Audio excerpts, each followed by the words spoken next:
change the scenery. Yeah. Everybody smoking all the greenery. Yeah. Close the match, they were handed down to me. But I'm still fly, I know. I'm still fly, let's go. It could all be worse, I could be a hater like you.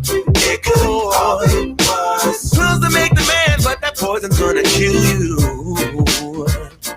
From the inside out. So right now, say it with your chest now, say it with your chest now. I'm young, I'm free, can't nobody take me here and now. It's my time to run it out. It's my time, it's my time to run it. I'm young, I'm free, can't nobody take me here and now. It's my time to run it out. It's my time, it's my time, it's my time to run it now. It's your time, it's your time. Oh, cheers to all the haters, cause you proved to me that rising to the top was my destiny. And you can see whatever from behind me, but I'm still fly, I know. I'm still fly, let's go. It could all be worse, I could be a hater like you. It could all be worse. Close to make the man, but that poison's gonna kill you. From the inside out, it's time to say it with your chest now, say it with your chest. Ivey Show is supported by listeners. Go to www.patreon.com/Nathan Ivey Show and help Nathan keep the show independent.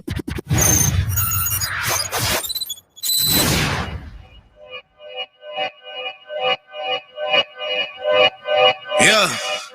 Talking to my mirror like I love you so much. Curving on my critics like I heard you, so what? You can't kill my confidence, I think I'm the man. Tally all the I ever gave on my head. Lately I've been living like I can't take a loss. They ain't wanna help me, that's what made me a boss. You can't kill my confidence, I think I'm the man. We don't give a that's what they don't understand. Back again like flu season, I broke records while loose leafing. I'm coming down my roof, leaving, don't give a I don't care. Did the for my lonesome, no wonder now I'm on one. No shortcuts on that long run, all I really want is my share. Get on my God, on my totem, it's nothing. In the discussion, for them feelings I throw on my pain on percussion. The disgusting, I hear them bragging about that they did and it do not move me, not in the least. They ain't been dropping no seeds in the soil, but swear that you almost spotted the feast. I've been on go mode, showboat, rowboat, wave ride. Cool shorty, too naughty, pool party, wet for the face ride. Annie up, penny down, hand me down, thrift store, old drip. New money, too funny, old shorty talking about, I'm on the. All right, good morning, everybody, and welcome back. Nate Ivey with you. Thank you for being here. Many things to discuss. I wanted to get this show started because we're already getting a 30 minutes late start to what we normally do. Typically rock about 7:30. But thank you so much. Hopefully you had a great weekend. My weekend was excellent. Good morning to everybody. Hey, how are you, everybody? Welcome back to the Nathan Ivey Show. One man, one microphone, 1 minute, one mission. Let's get into it. Many things to discuss as always. And my number is still the same, 513-873-7134. If you should like or decide to share your thoughts this morning, I want to be here to receive it. Now, listen, I want to kick things off very, very quickly. And once again, put the cover up. Trump's goons vow to return. That is a factual cover right there. It's a factual statement. Trump's goons have vowed to return. It's being widely reported that they're saying they're going to come back for Inauguration Day. So this is not over. There's so much information that's come out between Friday and this morning about what happened at the Capitol. Some of it I think is very interesting that we should discuss it. And I want to discuss it with you this morning. Again, 513-873-7134. Let me double check here to make sure my phone calls are coming to where they need to. Because, we were doing Dope Chicks on Sunday. a Dope Chicks Collective podcast at 1 p.m. right here on CDM. Good morning to everybody. Hope you're doing well. Hope you had a great rested weekend. My weekend was cool. You know, I'm on my JOB right now, 100%. Let me see here. Give me 1 second here. Yeah. Okay, yeah. Let's make sure everybody's coming to the right place. That's very important. 1 second here. There you go. There we go. Okay, now we gravy. We Gucci now. We Gucci. Good morning to you. You know, it was supposed to be so much worse, family. As bad as the capital city raid was, it was supposed to be a capital city massacre. And I'll be honest with you, I have been loving the news. Every time I read the news and I see one of these Trump goons get arrested or be denied air travel or the FBI. Who is it? FBI? Knock on the door. I love it. I absolutely love it. Round these fools up. Lock these fools up because they are a threat to everybody's security. They're a threat to everybody's security. Also, we must talk about Carrie Hilson, who got roasted over the weekend because of her comments about Donald Trump. Donald Trump was banned indefinitely and permanently by some of the social media giants. And Carrie Hilson, you remember Carrie Hilson, right? Yeah, Carrie Hilson is a black female. If you don't know, Carrie Hilson is a black female. You know, as an entertainer, I like her. As a man, I like looking at her. Yes. She can come over for Christmas dinner anytime. We just won't talk politics. Beautiful sister. I can't remember any of the songs that she wrote or that, you know, she's big for. But yeah. Any day she can come on over. Anyway, Carrie Hilson went on Twitter and started bellyaching and supporting Donald Trump. And then Twitter roasted her ass the way they should have. Talking about how it's dangerous and freedom of speech. And it's like, do people not understand that freedom of speech, that whole freedom of speech thing only, you know, has anything to do with Congress? You know, Congress shall pass no law abridging freedom of speech. If it's a private business, that's a whole nother entity. So Twitter, Facebook, you know, social media, clapback, TikTok, whatever you want to call it, they are well within their rights to rescind their services from each and every individual. Like, you don't have a right to get on Facebook. People think Facebook belongs to them. My Facebook page. You don't have a Facebook page. That's Facebook's Facebook page. They allow you to borrow until they decide that you did something they don't like. And again, just ask the choppers. There's many people inside this very chat room right here who have been banned by Twitter, who have been banned by Facebook because they use a word here or there, or they repost something, and then they show you, this is ours. The real commentary is that, you know, the social media giants, they need competition. That's the real competition, real commentary. You don't got no damn right to get on Twitter. See, now I could never understand why Serge Ibaka start effing with her. I'm like, damn, Serge, you got this beautiful sister, man. She's singing for money. You know what I'm saying? She acting. What the hell? I'm starting to understand now. What in the hell? What is she talking about? This is dangerous, y'all. I'll read the exact quote for you in just a second. Oh, this is dangerous. It's not as dangerous as allowing the president to use social media to whip up his goons into a frenzy. And that's exactly the reason why I support the Democrats' efforts. If that's what they want to do, I support it. If you want to go forward and with articles of impeachment, go right ahead. I understand it completely. It's not just about dealing with Trump. It's also about making sure that he can't run for president again and sending a message. Like I said, you got people out there getting shot, being prosecuted for less. Like seriously, we live in a world where in Hamilton County, a black man spent 11 days in jail because he said F the coronavirus. But you telling me the president can weaponize Twitter and nobody's going to do anything about it? I'm talking about weaponizing it. More people have died. It's come out now that a capital city police officer was bludgeoned to death with a fire extinguisher. Bludgeoned to death. That means beaten to death, probably over the head, with a fire extinguisher. So just think about the amazing, ironic times that we live in, family, where the group ostensibly is pro-police. and they end up killing a police officer. It's been said before, it's probably been oversaid, but I'll say it one more time. If this was black folks, as tough as everybody's talking right now, as outraged as everyone's talking right now, it'd be 15 billion times worse. Much worse. Much worse. These mofos need to go to jail. Every last one of them. And not just go to jail, but go to jail for the fullest extent of the law. Like whatever they can do to these fools is what they need to do to these fools. Period. Point blank.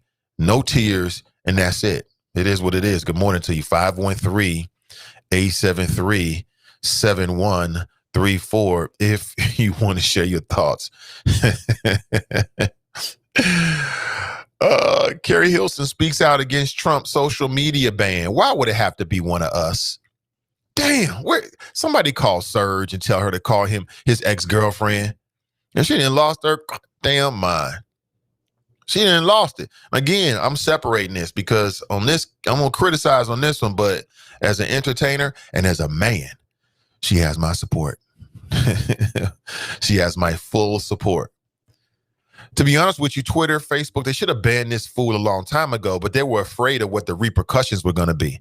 The only reason why they're doing it now is because he only got a couple weeks left, and they feel like with the way that the politics are right now in the environment, that he won't be able to muster up much of a rebuttal or to get back at him before he leaves out the White House. Other than that, he still be using social media, weaponizing social media. Like I know people that type the N-word. I know people that retweet something. Like somebody just told me they retweeted something and got kicked off Facebook. This mofo got millions upon millions upon millions of followers, and he's using the platform to weaponize them against the democracy or whatever. Like I said, as a black person, man, I'm looking at this whole thing from a completely different lens. Like I told you, this right here, this is America. That's how this country was founded. This is not unusual. These are the great grandsons of the people that destroyed Black Wall Street. I said it last week. I'll keep saying it. This is new for us. I mean, this is not new for us. White angry mobs. These are the cousins of Karens right here. Karens and Darrens. That's what it is right there. This may be funny, but it's a little dangerous too. Take Trump out of it for a moment. A democracy must include freedom of speech. Imagine other leaders or popular figures not being able to voice their opinion if it opposes the majority of world leaders. What is she talking about? See, this is all some old smart, dumb style stuff. Like, I get what you're saying, but not in this case, sis. That's why Serge left. They probably everything was cool, and they started talking about politics, and she opened her mouth on that dumbish, and he was like, I can do better. He was like, I can do better. I can do better. What did I tell you that the best combination in a woman is for a man's perspective? What did I tell you? You can't have one. The best combination is both things, not just one of them. If you ain't got the strong mind, we'll kick it for a little while. I'll holler at you. We can just be friends. But apparently Twitter went super hard at her, and that's what Twitter is for. She could have just kept that to herself. She thought she was really saying something. Like, take Trump out of it. We can't take Trump out of it, Carrie, because it's Trump's actions that led him to be suspended. What are you talking about? Take Trump out of it. It's ridiculous. That's like saying take you out of your music sales. You don't like that. Don't. You earned it. It is what it is. It is what it is. 513-873-7134. How we looking? How we sounding out there, everybody? We sounding good? We looking good? Good morning to you. Let me jump inside the chop shop. Pamela writes, good morning, Nathan Chopper. Say good morning to you, Pamela. How you doing? Lone Ranger in there, huh? Oh, you know what? Damn, yo, you know what I did, Pamela? That's probably on me. You know what? I wonder if people are having some issues finding that audio. I've forgotten about that. I'll tell you what I can do is I can cut this audio feed and then start it again just to make sure we're in the right spot. You know what? I think I'm going to do that. All right. Yeah, I think Was it 819? I think I'm gonna do that because if not, people are gonna struggle to find that audio feed. I got 2 audio feeds. One is for projects, which is typically not public, and then another one that goes public. And I think I mixed them today, where I'm on the private stream. So some people are gonna have some difficulties finding that. Good morning to you. Yeah, Carrie Hilson, man, beautiful sister, very talented. She can come over to the barbecue and bring a plate anytime, and she gonna sing any day. Politics? Hell no. Let's just talk about music, Carrie. Let's just talk about music. Let me see here. Charles writes, Grand Risings, Nate in the Choppers. Hey, good morning to you, brother. As always, good to see you. Thank you for being here. Appreciate you. Yeah, so I want to make the number one reason I want to bring that up is I want to make sure people understand that, yeah, you got the freedom of speech and all that stuff and, freedom of expression. Yeah, the government, Congress is not supposed to constitutionally pass a law to abridge your freedom of speech, but that's Congress. Private businesses like Facebook can do what the hell they want to do, and they do it all the time. They do it all the time. Like I said, I haven't been on Facebook, haven't been banned on Twitter. Something happened with my Instagram account, but it's relatively minor. You never can tell these days.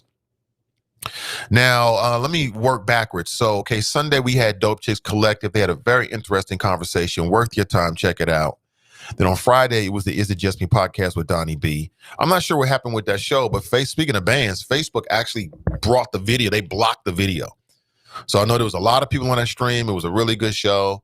And afterward, I got notifications saying some dumb-ish, which I disputed, of course.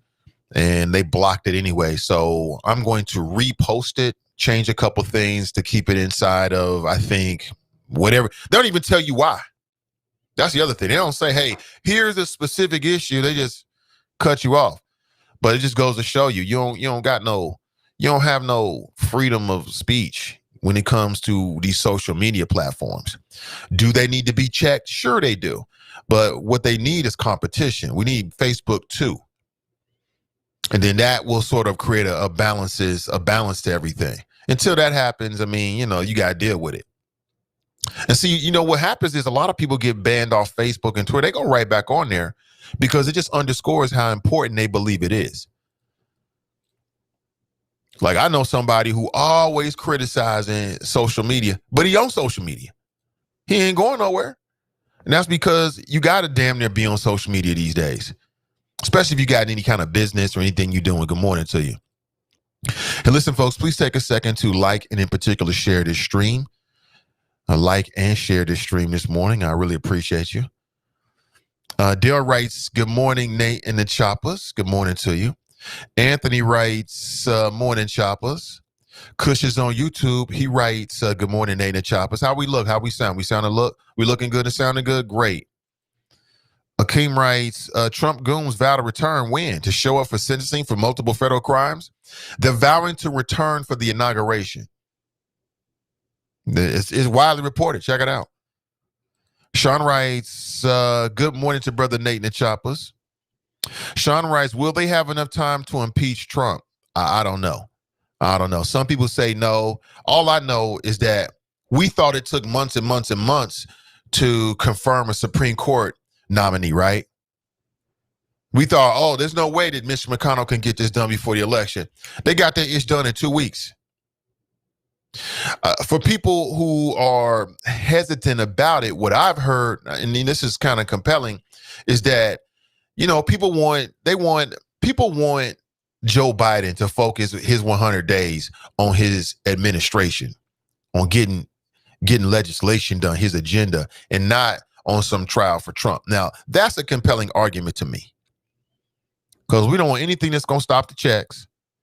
We don't want anything that's going to stop, coronavirus vaccines and dealing with that. And then perhaps they can impeach Trump later. I don't know. We'll see. All I know is that when the government wants to do something, they do it. For years and years and years, when people talked about reparations, what'd they say? We can't do that. We don't have the money. As soon as coronavirus hit, these motherfuckers came out of trillions of dollars. Like money was really growing on trees. It was money everywhere. They couldn't put enough money into it. Trillions and trillions of dollars. That's all I know. All I know is for years and years and years, they claimed that these proceedings, right, take time. The wheels turn slow. But when Mitch McConnell wanted to put somebody on the Supreme Court before the election, they got that ish done in 2 weeks, yo. So all I know is that when the government wants to get something done, they get it done. That's what I know. When the government wants to get something done, they get that ish done. Hold on 1 second here, family. Take a second to share the show with me. I'm going to take a second right now and share my own show this morning. Very, very important. I want to make sure everybody hears it. Plus, we might be having some issues with that audio feed. So I want to make sure that people can, can hear the show. All right.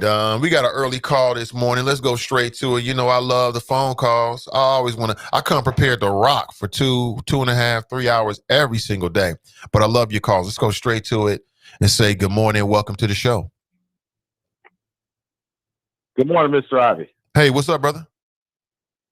Oh, I'm doing great. Do I have to say who I am? It might be helpful. Am I that well known? Kind of like on the Jim Rome show, he had Jeff from Tarzana. You remember, right, Mr. Ivey? Jeff from Tarzana, man. What? I'm liking you even more now. I'm liking you even more, brother. You a Jim Rome fan from back in the day? Man, Mr. Ivey, I haven't even told you that story, but yeah. I go way back. I go back to when Jim Rome started on the mighty 690 down here in Southern California, San Diego station. That could be heard. You talking about a power stick. The mighty 690 was good with Lee Hacksaw Hamilton. Yeah, but that's where Jim Rome got started, and I go way back. But anyway, for all those who don't know, this is your West Side Connection. Score 52. Out here on the left coast, the People's Republic of California, dropping science to anyone who wants to catch it. Now, Mr. Ivey, you just mentioned a little bit of it a minute ago before you took my call about what's going to be on the agenda the first 100 days of the Biden-Harris administration. And in light of what happened at the U.S. Capitol last week, for what I heard over the weekend on all of the Sunday shows, Mr. Ivey, and the only one I haven't listened to is Face the Nation, but they've all been consistent. They're only talking about taking care or getting rid of Trump, everyone associated with Trump, all policies tied to Trump and his executive order. I heard no mention of the Black agenda, Mr. Ivey. So I'm just, again, a public service announcement to the Black Democrats out there, prepared to be disappointed again. Because the way James Clyburn was talking, he was on all the shows, he basically said, Mr. Ivey, that the Democrat House of Representatives were going to write up the articles of impeachment, and Nancy Pelosi was going to hold on to them until the new Senate is seated and Joe Biden gets to do some first 100 days things. Then they're going to give it to the Senate. Now, Mr. Ivey, I don't know if you heard that, but you know that's some straight up BS. And you know it as well as I do.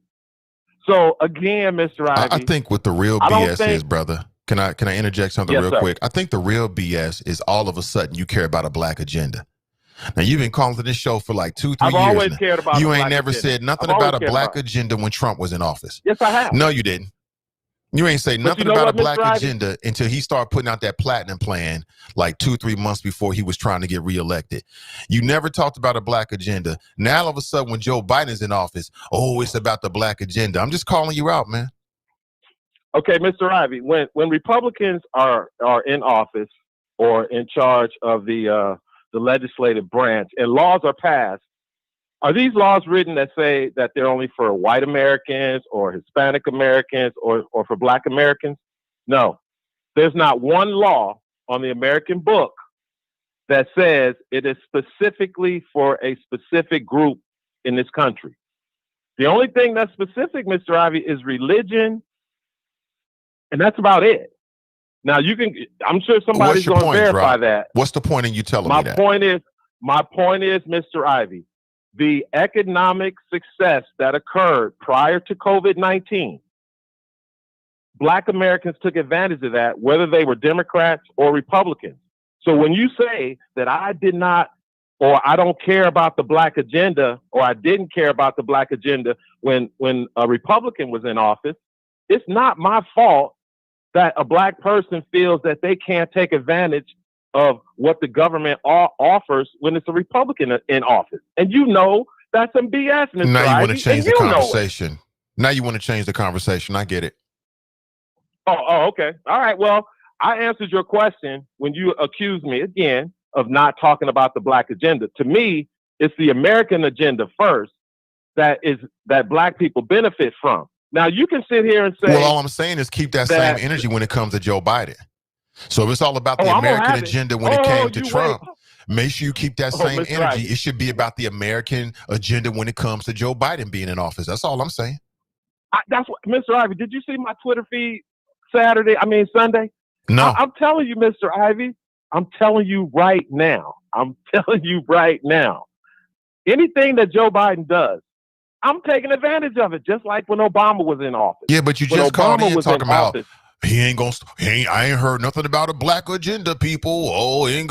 Watch Joe Biden. So now you did another 180. You done another 180 in your conversation, bro. No, I didn't. No. Well, I'm talking about what is on the agenda for the next Congress of the United States. Okay. Yesterday, all they talked about was destroying Trump. But they're idiots, and you know it, Mr. Ivey. You know the mainstream media are the willing accomplice of the Democrat Party, because we all know it's not about Trump. It's about the 74 Americans who believe that the Democrat agenda is going to do harm to them and their families. Okay? So if everybody thinks just because Trump is not president, or if they censure, or if they censure, or if they impeach Trump, that come January 21st, that all of a sudden those 74 million Americans who support the Republican Party are just going to go away? Nobody thinks that. Drop. Nobody thinks that. Right. Nobody. That's not the point of rallies. Do you believe? What's the point, Mr. Ivey? Do you believe that people should be held responsible for their actions, especially if their actions are criminal in nature and they lead to other people losing their lives? Yes, Mr. Ivey, but Trump should be held accountable. We all know. Okay, Mr. Ivey, we all know that there is a double standard when it comes to media coverage. We all know it. What's that got to do with anything? People know it. They see it. But that has nothing to do with our conversation, Drop. Now you're just changing the conversation again. No, I'm not. You're leading the conversation. You're asking me questions. I was gonna do my little rant and hang up. No, I'm not asking you. I started with an observation that you're being inconsistent. When Trump was in office, you ain't had nothing to say about no Black agenda. Now that Joe Biden's about to take office, Black people, watch out for the Black agenda. I'm just calling out the obvious. Okay, so let me call out the obvious, Mr. Ivey. Other than your health scare at the beginning of 2020, how was your success as an American, as an entrepreneur, as a businessman? How was your success under 4 years of Donald Trump, Mr. Ivey? Because it seems to me you were doing pretty well. Could have been better. And a lot of people. TNT, she started a business selling the mask. I mean, Angela. I mean, Pam. I mean, she moved to Arizona. Okay, then. Mr. Ivey. So why are you talking about a Black agenda? But that doesn't explain, Drop, why all of a sudden you changed your tune and all of a sudden you all about watch out for the Black agenda. What am I supposed to do, Mr. Ivey? Keep it consistent. Keep that same energy. As a Republican with an opinion, and an opinion that I'm willing to express in public. And again, Mr. Ivey, net neutrality is not going to happen because big tech it's going to happen. Making sure. No, it's not. They're making sure that the Democrats stay off their ass by banning all things related to Donald Trump. Did you know this morning, Mr. Ivey, the alternative to Twitter, the Parler app, has been taken offline, Mr. Ivey. I do know it's that. Gone. I do know that, yeah. Now, do you think, and see, this is what Kerry Hilson was talking about. If these Negroes out here, part of the cancel culture, running behind all these guilty ass white people, if you think that when the shit hits the fan, that they won't do something to your ass, look the way they treat black Republicans, Mr. Ivey. You got black people out here co-signing white folks, telling them, yeah, get that nigga. He'll sell out. He'll Uncle Tom, roast his ass, drag his ass. And you got white people thinking they got a ghetto pass. People like that Michael Rappaport, just because he got a black wife. Then you got, I mean, Mr. Ivey, don't get me started. You got this Proud Boy dude that's married to a black woman. I mean, you got the Proud Boy guy, white guy, that's married to a black woman. I mean, so again, you got Kamala Harris. She married to a white man. Ain't nobody trying to drag her. She gets dragged for it all the time. I'm telling you, Mr. Ivey, all I'm telling you is, I mean, you've been banned? Yes. You've been banned from Twitter, Come right? on, Mr. Ivey. You've been banned from Twitter, and you don't have nowhere time. near the amount of followers or the influence that the president does. And the things you got banned for, the things you got banned for were nowhere near as incendiary, right, as what the president got banned for. So if you deserve to be banned, why shouldn't he? Well, first of all, Mr. Ivey, since Saturday, I went from 417 followers down. I think I've lost a total of 79 followers in the last 48 hours. Now, again, why? The reason, because they're leaving Twitter to support Donald Trump. But guess what I did, Mr. Ivey? I joined Parler over a month ago, just to expand my my footprint. I started dropping stuff on Parler. So I already knew that they were coming after Parler, and people were sending me tweets saying, leave Twitter, join Parler. But I said, nope, I ain't running. I'm staying here, and I'm going to keep posting, and I'm going to keep posting, and I'm going to keep posting. So I was in both places. I was in Parler and on Twitter. But now these people who claim that we got to get rid of Trump and everything related to Trump, and they're shutting down. So, Mr. Ivey, again, Democrats, y'all better be ready. Y'all better be ready to hold these Democrat politicians accountable, because believe me, if you think that when it's time to push y'all aside, they will. Ain't no doubt about it. So all I got to say, January 20th, this will be Joe Biden's America, also known as the third term of Barack Obama and the Obama-Biden remix. Drop Squad 52, dropping science to anyone who wants to catch it. Can't wait. How about them Steelers? Thank you for the call, which leads me to my phone. Right now, Pamela's the only one in here, but you know what? I think Pam, for whatever reason, has that link. So people might be asking, hey, Nate, is the audio up? The audio is up. Let me copy the link for those that want to go to the Chop Shop.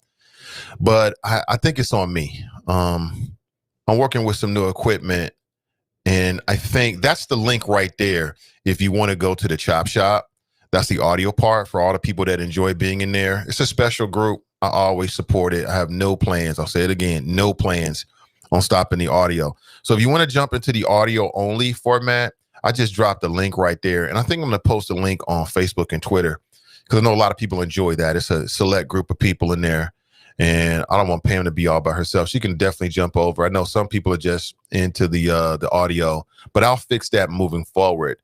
I mean, I could do it live. What that would mean is I would cut that particular audio feed and then start a new one the way it should be started. Just in my list of things to make sure I did this morning, I forgot that. It's all on me. My apologies to the choppers. But yeah, this is the face of all the Steeler fans this morning. Oh, for you Steeler fans, some of you, I love it. I love the fact that the Browns tapped that ass last night. I loved it. My boy Cuddy been tapping that ass when you was in the war. What movie is that from? It was beautiful. The Browns went up like 3 touchdowns, like boom, boom, boom, then hit with another one, like boom. Before I knew it was 28-0. Now, my wife is in Cleveland, so we're like a Cleveland, Cincinnati household. I like the Browns because they're underdogs. And then, you know, I rep with my kinfolk, you know what I'm saying? And anybody that beats the Steelers, I love it. I love it when the Steelers get beaten. I love it. You know why? Because y'all some arrogant mofos. Y'all arrogant.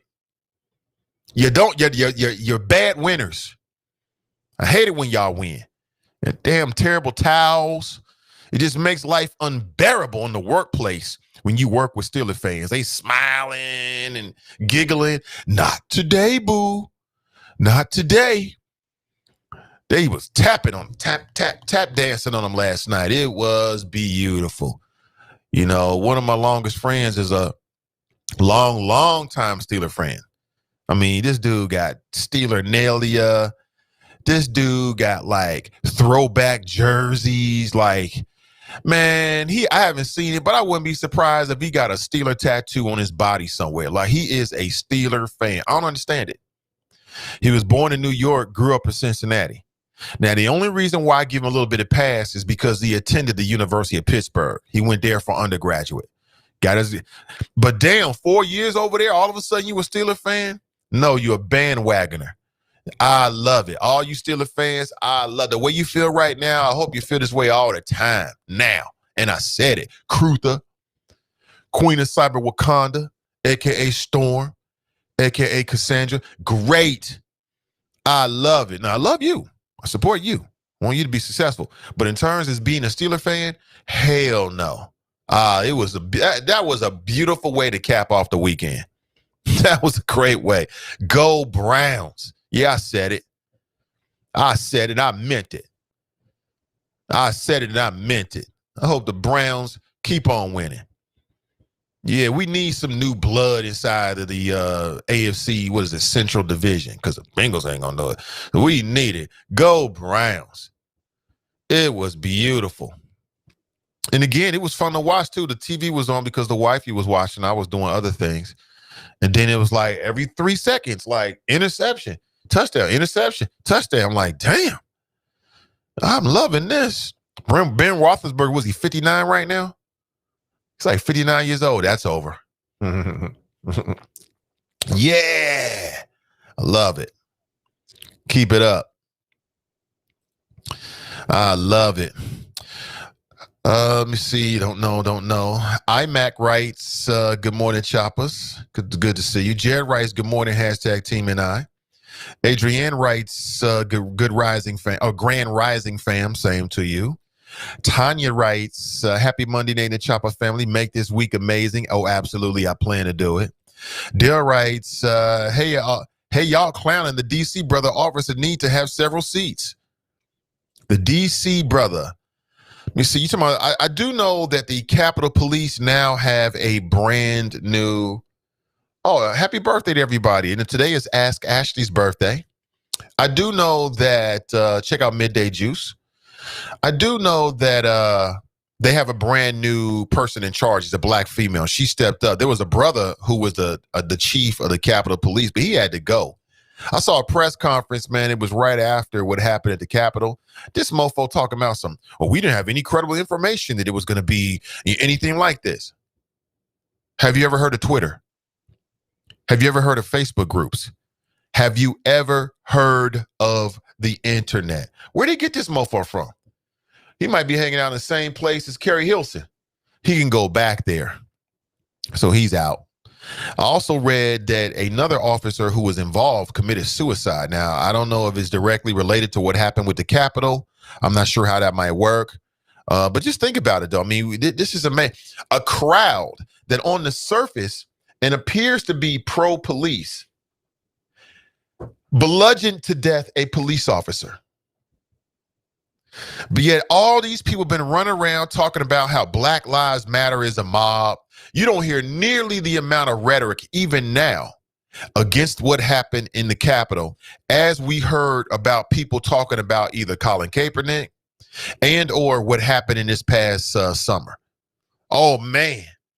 Man, you had Republican people folks that are politically Republican who are running for elected office.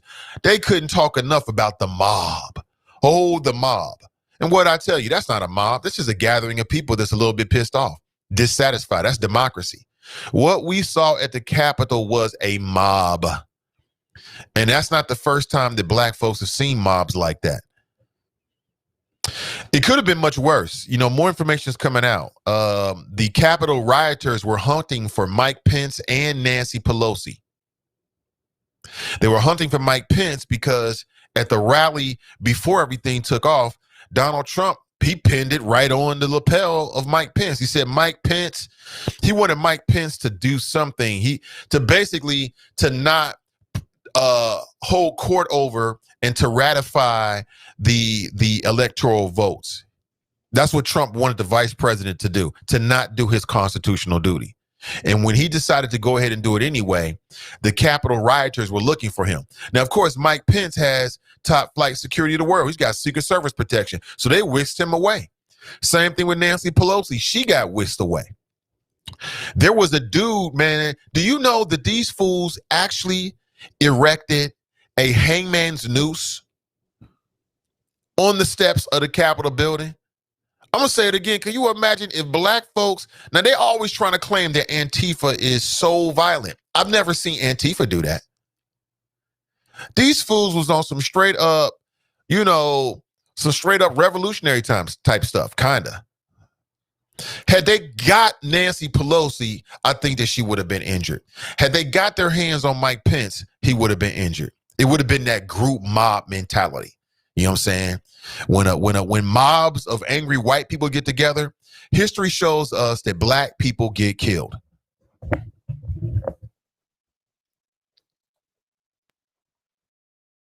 When mobs of angry white folks come together in history, right? History shows us that black people get killed. You want to see some images? I'll show you some images here. These images going to be they're going to hit you in the pocket this morning, but we need to be real about what happened. You know me, I like to keep it Rizzo with the audience. I don't want to waste your time and waste my time either. All right, here's an image of what happens when angry white people come together in this country, historically speaking. Here's what happens. That's what happens. See all these white people out here, right? These are the great grandfathers of these motherfuckers that's running around. Same thing. I don't see no difference. Same thing. Same thing. All in the name of their country. All in the name of their country. So quit acting like what we saw, we haven't seen before. They were so justified in lynching our ancestors. It was completely justified. We had to do it. We had to, right? Yeah, Yeah, 1776, right? Yeah, I get it. Yeah, we've seen this before. This ain't the first time we've seen this in this country, right? I keep saying Black Wall Street. That's what happened. That's what happened. Now deal with that, America. America, white America. Tony writes, Carrie Hugh. Carrie who? Carrie Hilson, man. Everybody remember Carrie Hilson? She had a couple bangers back in the day. Then she did a couple of movies or something like that. I think she did a movie was like Coming Home to Christmas or something like that.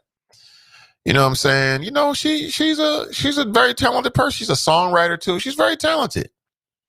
You know, as someone who enjoys entertainment, and then as a man, hey, I'm all about that Carrie Hilson life. But in terms of politics, it's like, damn, you disappointed me, sis. You disappointed me, sis. And then for a little while, she was dating Serge Ibaka. All the sisters know Serge Ibaka. They all love Serge Ibaka. Hold on, I got an image for you. Check it out. I'll put it up on the screen. Oh, what's up, Cass? She writes, hey, choppers. Yeah, damn Steeler fans. I loved it. Props to the Browns, man. Yeah, this is, for folks who don't know what I'm talking about, he's like, Carrie who? This is Carrie Hilson and Serge Ibaka. He used to play for the Toronto Raptors. He won a ring a couple years back, and now he plays for the Clippers. He's a damn good player. I like him. Came up with OKC, and that's Carrie Hilson. Yeah. Talking about some, it's dangerous what they did to Trump. What? What in the hell? What are you smoking, sis? Because you need to pass that around. You smoking some of that super strong. It must be super strong. Here's the image. See that? Kerry Hilson speaks out against Trump's social media ban. If you don't sit your ass down and go work on a new album, go work on a new Tyler Perry biopic or something, leave the politics to people that know what the hell they're talking about. So I want to take it from the top. Yeah, you've got freedom of speech, but not in a private company. If you're on Twitter right now, Twitter can block you, ban you, throttle you, whatever they want to do. And they do it. Freedom of speech, sure. Congress shall pass no law abridging your freedom of speech. Ain't got nothing to do with no damn Facebook and Twitter. Damn, she messing up the Quan right there. Sometimes just keep your mouth closed, sis. And like I couldn't understand it, right? They make a good looking couple, right? Black excellence. I love it. I couldn't understand, like, damn, what's wrong with Serge? You leaving this? Is she making money from singing and dancing? Kind of dancing? What the hell? Now I know why.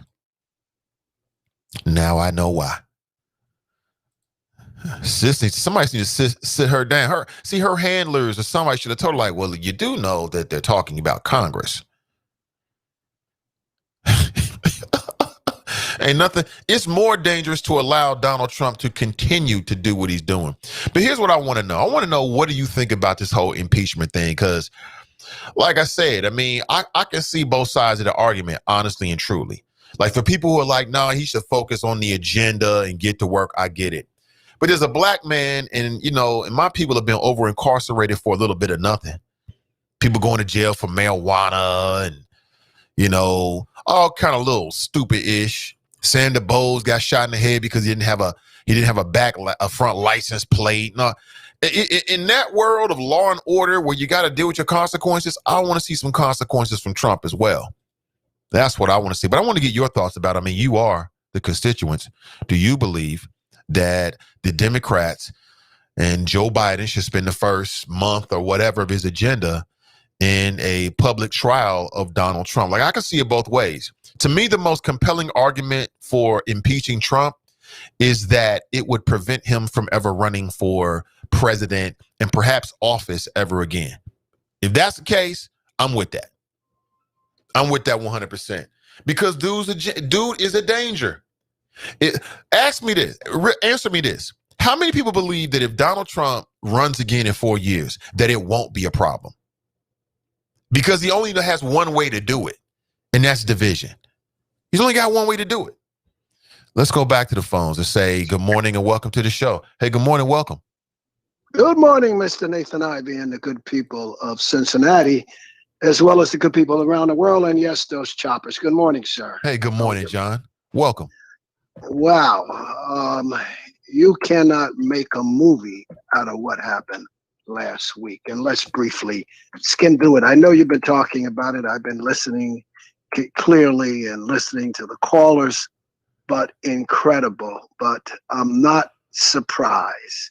And I am glad it happened. And I'll tell you why. Hold on a second.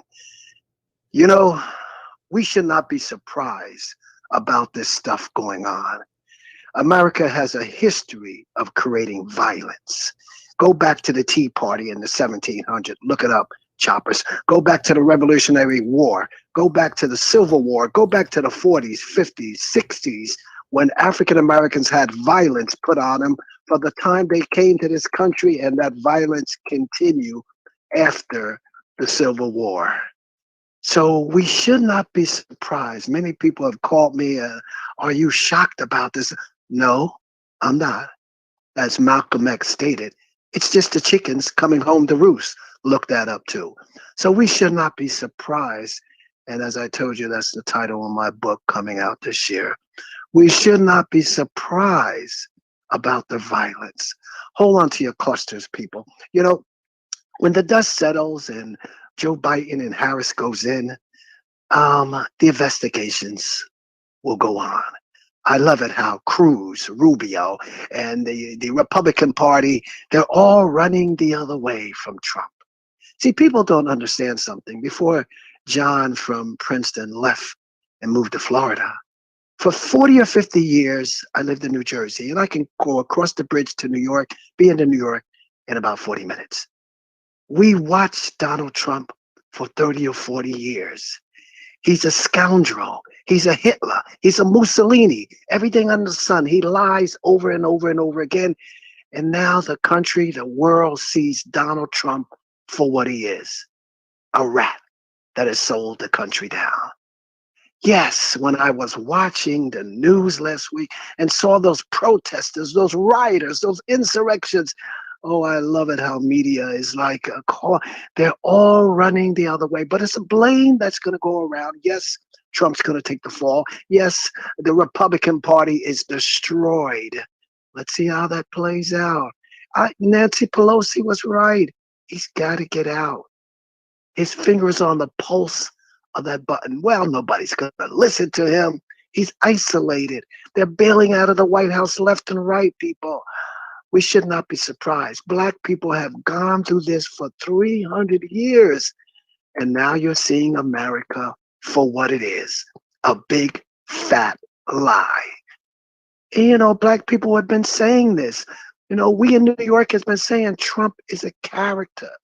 When Trump came into the White House, and all my friends, I told them a week before, I said, I would not be surprised if Trump walks right into that White House. Hillary has flaws in her campaign. I saw that. We didn't know about the Russians. We didn't know about the internet companies. They're all running away from Trump fast.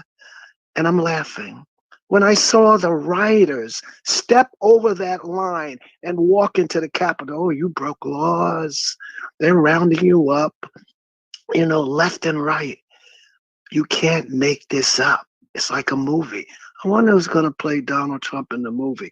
Well, we'll see how that plays out. But, you know, this is nothing new, people. You should not be shocked. You should not be amazed. I'm not. It's just you're rounding up the characters. This reminds me of the 40s and the 50s. When J. Edgar Hoover, look him up, the first FBI director of this country, he sat there in that seat for 40 or 50 years. Republicans and Democrats couldn't wait to get rid of him because J. Edgar Hoover was anti-American, but he sat in as FBI director.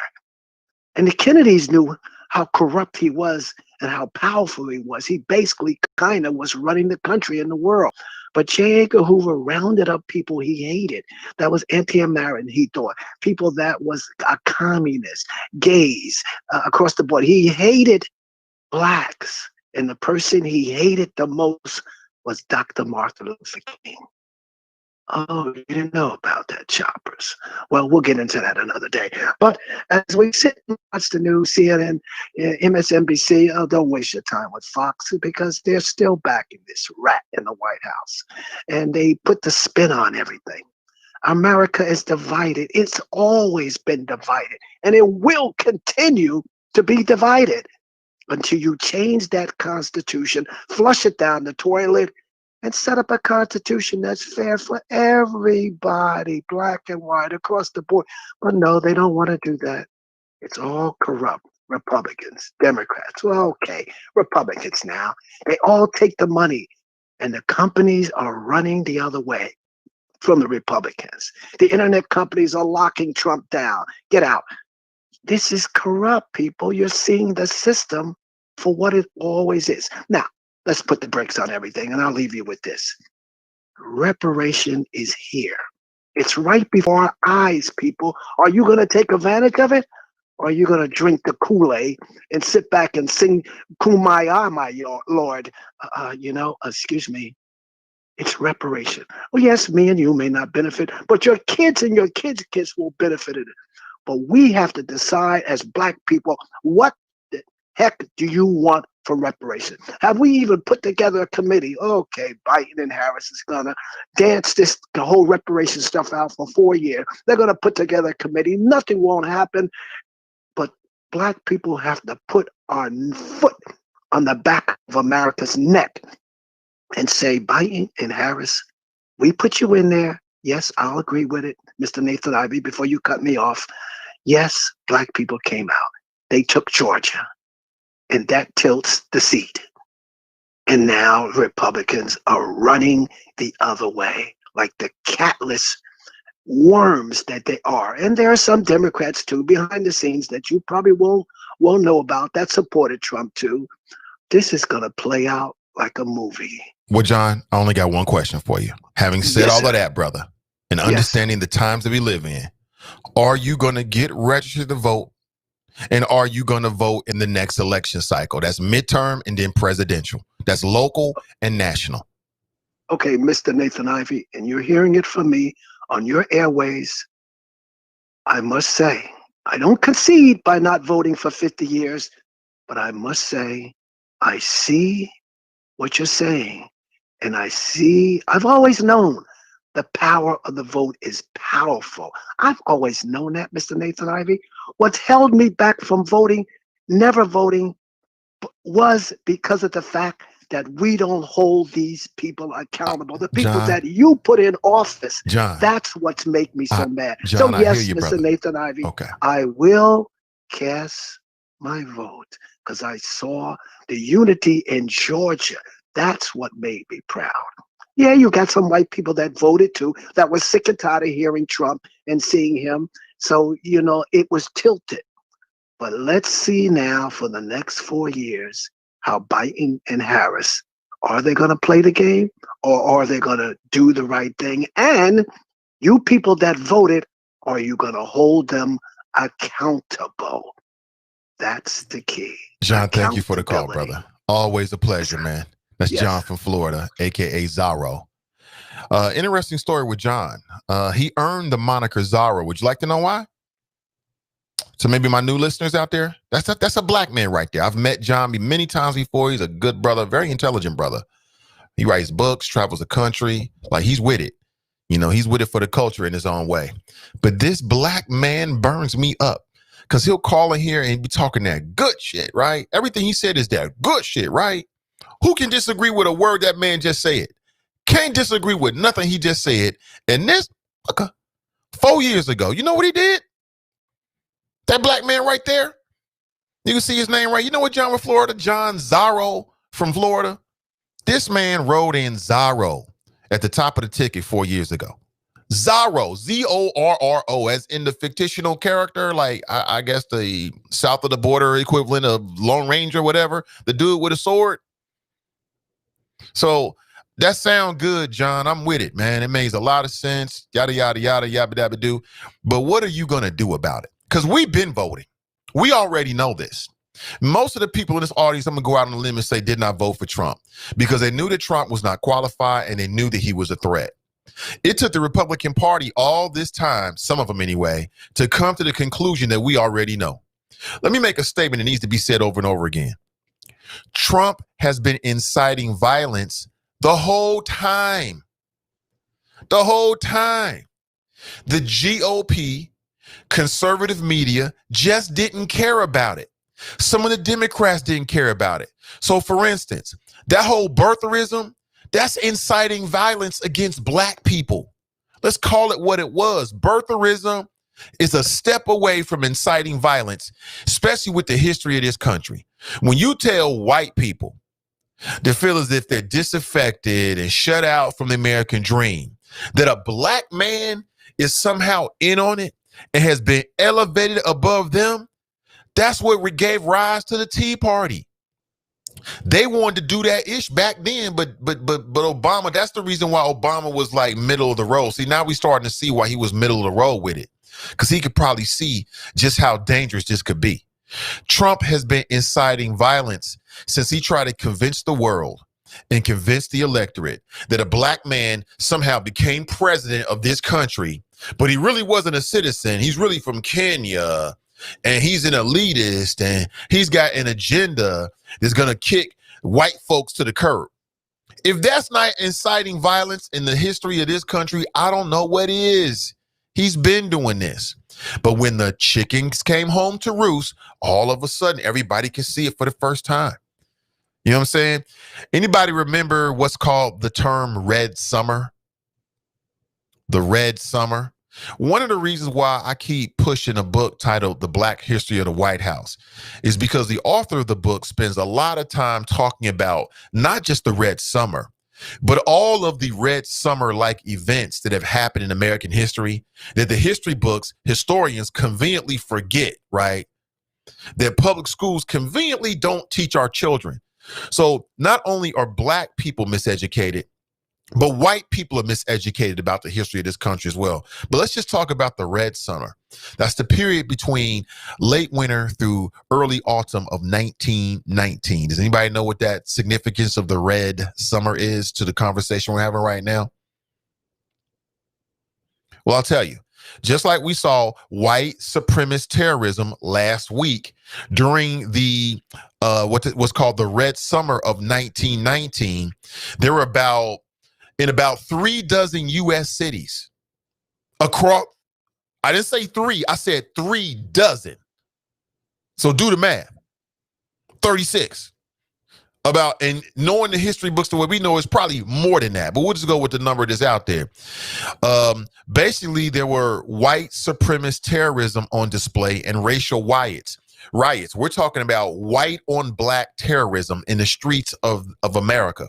The reason why it was called Red Summer is because there was so much blood in the streets, in American streets during that time frame, where angry white mobs, kind of like what we saw last week, angry white mobs, all cut up in my country, 'tis the thee, and this is my country. What did they do? Who were they targeting? They were targeting your grandmama and them. That's what they were targeting. Your great grandmama.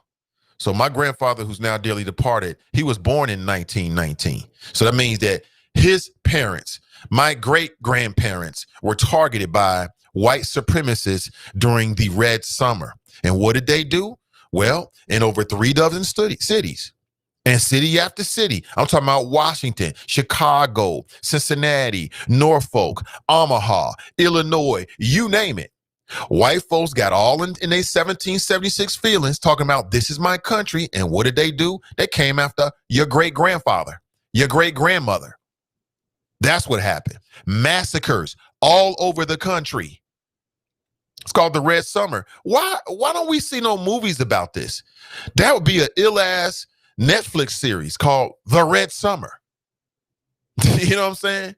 That's because there is a collective intention to keep us in the dark about what really happened. And I'm going to keep it real with you when it relates to white supremacy. The history books have tried to dilute this to make it seem like, it wasn't that bad. It was isolated. Oh, that was the past. Okay, it wasn't. And not only did they destroy and decimate Black bodies, they decimated our Black economies. So when we look at the why Black folks, generally speaking, are in the position they are in today, it's not because of Black lethargy. It's not because Black folks are lazy. It's because of the systematic decimation of our bodies, our interest, our culture, and our economies. So that's why anybody say anything about a Black agenda, you are 100% on point. Black folks in this country were specifically targeted. Specifically. So it's going to take specific policy and legislation for us to get some parity. And anybody that denies that is either dumb as rocks and they need to be educated, or they're trying to lie to you. There is no in between. Either they just don't know the history. And again, I'll take away the dumbest rocks because, like I said, there's been a systematic attempt to keep us in the dark about what really happened systematically. And it's been successful. And again, there's been a miseducation with any American.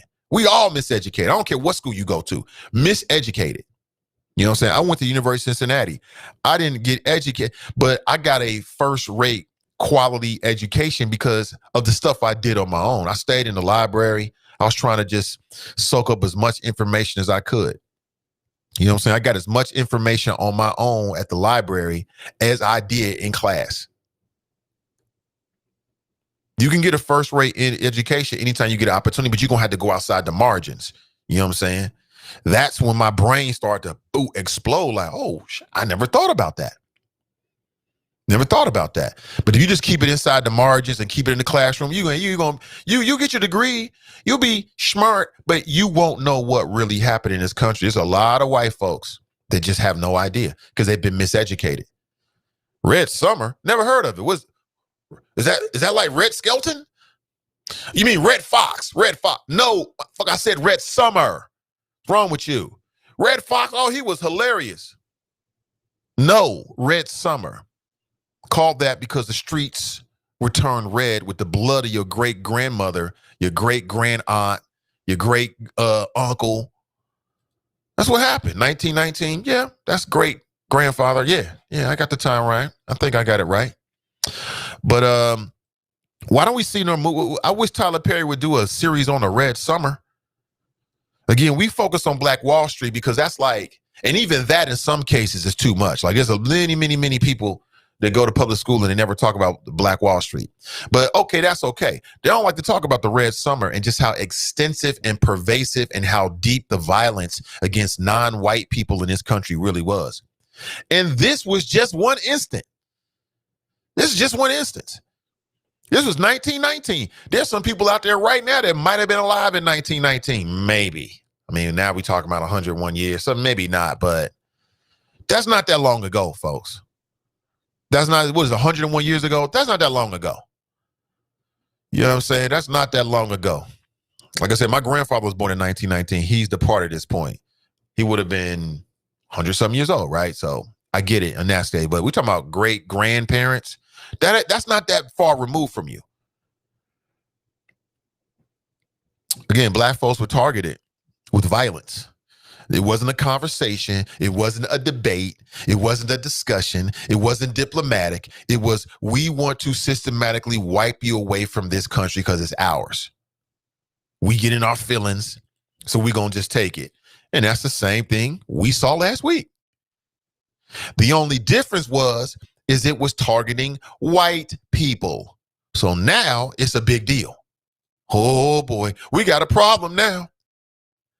Black folks been talking about law enforcement for years and years and years. And the louder we cry about it, the more they ignore it. But when the Trump goons go after the white legislators, all of a sudden we got a problem. What happened with the Capitol Police? Somebody's got to explain themselves. It was a breakdown.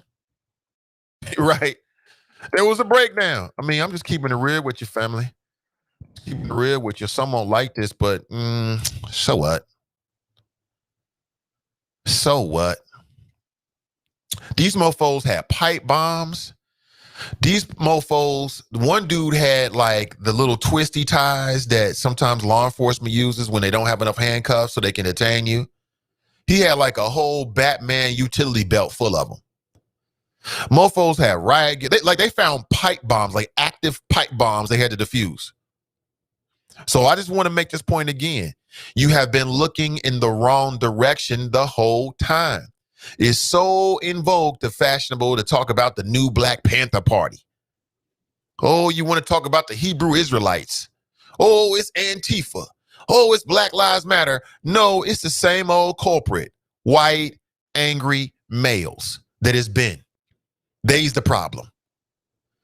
Lupe Fiasco tried to tell you 15 years ago, American terrorists. A terrible voice, I know, but I wanted to make a point. That's the problem. It's going to remain the problem. You don't hear about no Antifa breaking no windows and trying to kill Nancy Pelosi and the damn vice president. Where to do that at? It wasn't Antifa that was trying to hatch a plot to kidnap and execute Gretchen Whitmer, the white female Democrat governor of Michigan. That was white men. I'm just keeping it funky with you. I'm keeping it 100 with you. That was white males. But everybody want to talk about Black Lives Matter and the angry mobs. Y'all need to stop. Anybody that brings that ish up as an elected official, they need to be voted off out of office immediately. Immediately. That they've been the real threat all along. Oklahoma City. Can anybody say Oklahoma City, Tim McVeigh? He wasn't black. He was an angry white male. So what history has shown us is that when angry white males get off on their feelings That's when the problems start. 100. I know some of my white listeners are like, damn, I don't think I can listen to this. Well, so fucking be it. It is what it is, man. I'm standing by my truth. It's the truth. We're not going to get to where we need to get to staying in our feelings and lying about what we see. That's what I see. That's what I see. Again, when Trump was out here on some birtherism, that was a threat to black people. It was a straight up threat, subtle, but a threat to black people. When you tell angry white folks that a black person has been elevated over them in this country, historically, they get violent. And he didn't give a damn. The Republican Party didn't give a damn about it because he was able to use that successfully to become the next president, to beat Hillary Clinton. I told y'all. I told you. Oh, there's no difference between Hillary and Trump. I told you there was. Oh, it's all the same. It's all the same. It's all the same. Yeah, it was never the same. It was never the same. I told you. But let's go to the phones. Good morning. Welcome to the show. Hey, good morning, comrade. Hey, what's up, comrade? Welcome. Black Russia. Thank you. Yes, sir. Good to hear from you. You too, brother. Well, listen, here's the thing that about Trump's goons, right? I want to go with the title because I think it's apropos, like we have to say. He got 34 million goons. It ain't just like a few goons you seen at the Capitol. He got 34 million goons. So this is not just a matter of what happened at the Capitol is just, oh yeah, they are Trump goons. I agree with that. But like, there's 34 million of them who didn't attack the Capitol. You see what I'm saying? So like in 2024, I fully expect for this man to run again for president. I don't see the Democrats going to impeach him. I think this is all just talk, just to chin up the bait, so to speak. But I mean, because think about it. Now today is the 10th? No, the 11th. I mean, inauguration is next week. I don't know what type of fast track they think they got going on, but I don't see it happening. And as everybody learned from the first impeachment, this is all politics because impeachment is politics. Ain't nothing criminal about impeachment. It's political. So, even if they go through with the impeachment, it'll be nice, you know what I'm saying, for people to feel good, like, yeah, they got the president. But when it comes to conviction, you need 67 senators to convict. So it's all smoke and mirrors to me in terms of this talk about impeachment and the 25th Amendment. Look, they'd rather quit than invoke the 25th Amendment. We already seen Elaine Chao and other cabinet members quit. I'm just tired of the Democrats playing with our emotions. You see what I'm saying? Like, don't play with our emotions. Just say what it is. Donald Trump's going to be president for the next 8-9 days, and then Joe Biden's going to get in there, and we're going to work really hard to give the American people what they want. That's what they should be saying. They shouldn't be ginning up this, we're going to impeach him, and we're going to hold him accountable. The time for accountability is over. He was accountable, but the voters held him accountable, and they got him out of there. All right, so let's move on, and let's talk about some basic policy that the Democrats need to be putting in now that they run government. Because it's not just they run the House and the White House, they run the Senate now too, with Kamala Harris being the tiebreaker. I want to hear more about what the Democrats plan on doing. I have to date, since Joe Biden's won the election on November, 7th, since he won on that day, I ain't heard nothing come out of Joe Biden about what he plans on doing. So all this nonsense about the Democrats holding the president accountable via impeachment or pushing his cabinet who's been quitting to invoke the 25th Amendment, it's all nonsense. And it's like the Democrats keep gaslighting voters. I'm tired of that. Like, just talk about what you want to do. I ain't heard, unless you heard something, Nathan Ivey, that I ever heard, I ain't heard none of these Democrats that they're going to start doing next week. Well, I have heard they want to push $2,000 coronavirus stimulus checks. And you were right, man. You brought this up last week. Joe Manchin came out. I read this in the last couple of days and said that shouldn't be the priority. Democrat senator from West Virginia. You called it 100 on that one. I told you can't trust them. I told you can't trust these guys, man. You can't. I mean, Joe Manchin's being true to who he is. That's how you were able to call it. You know, this is not a new posture for him. He was this way even with the Republican majority. Right. This ain't surprising. Well, I mean, I guess, look, let's say this. I am surprised he said he's not on board with $2,000. I would have thought there was some social policy that he was not on board with. Like him saying he's not for a public option or Medicare for all. I would have expected that. But even Trump was like, yeah, I'm cool with $2,000. And Joe Manchin saying no, like, but he a Democrat though. So it's like, it goes back to my original point. You just can't trust these Democrats. You know, you can't. Chuck Schumer, you know, is going to be running the show. But again, bro, like you read it yourself. You can't trust these guys. I want to hear about what they're going to do. I'm tired of hearing about Donald Trump. All right? Donald Trump is irrelevant at this point. Maybe he'll be relevant in 2024. But at this moment in time, in my life, in my mind, Donald Trump is totally irrelevant. He does not benefit. So if people want to focus on his speech, which I don't even think is criminal, you know what I'm saying? Fine. But people are missing the ball, and the Democrats are going to run around here and not do a damn thing. And people are going to let them off the hook because they're so hell-bent on focusing on Trump. It's just like, again, we don't even know how to be sophisticated enough as voters to hold the people we've now elected accountable.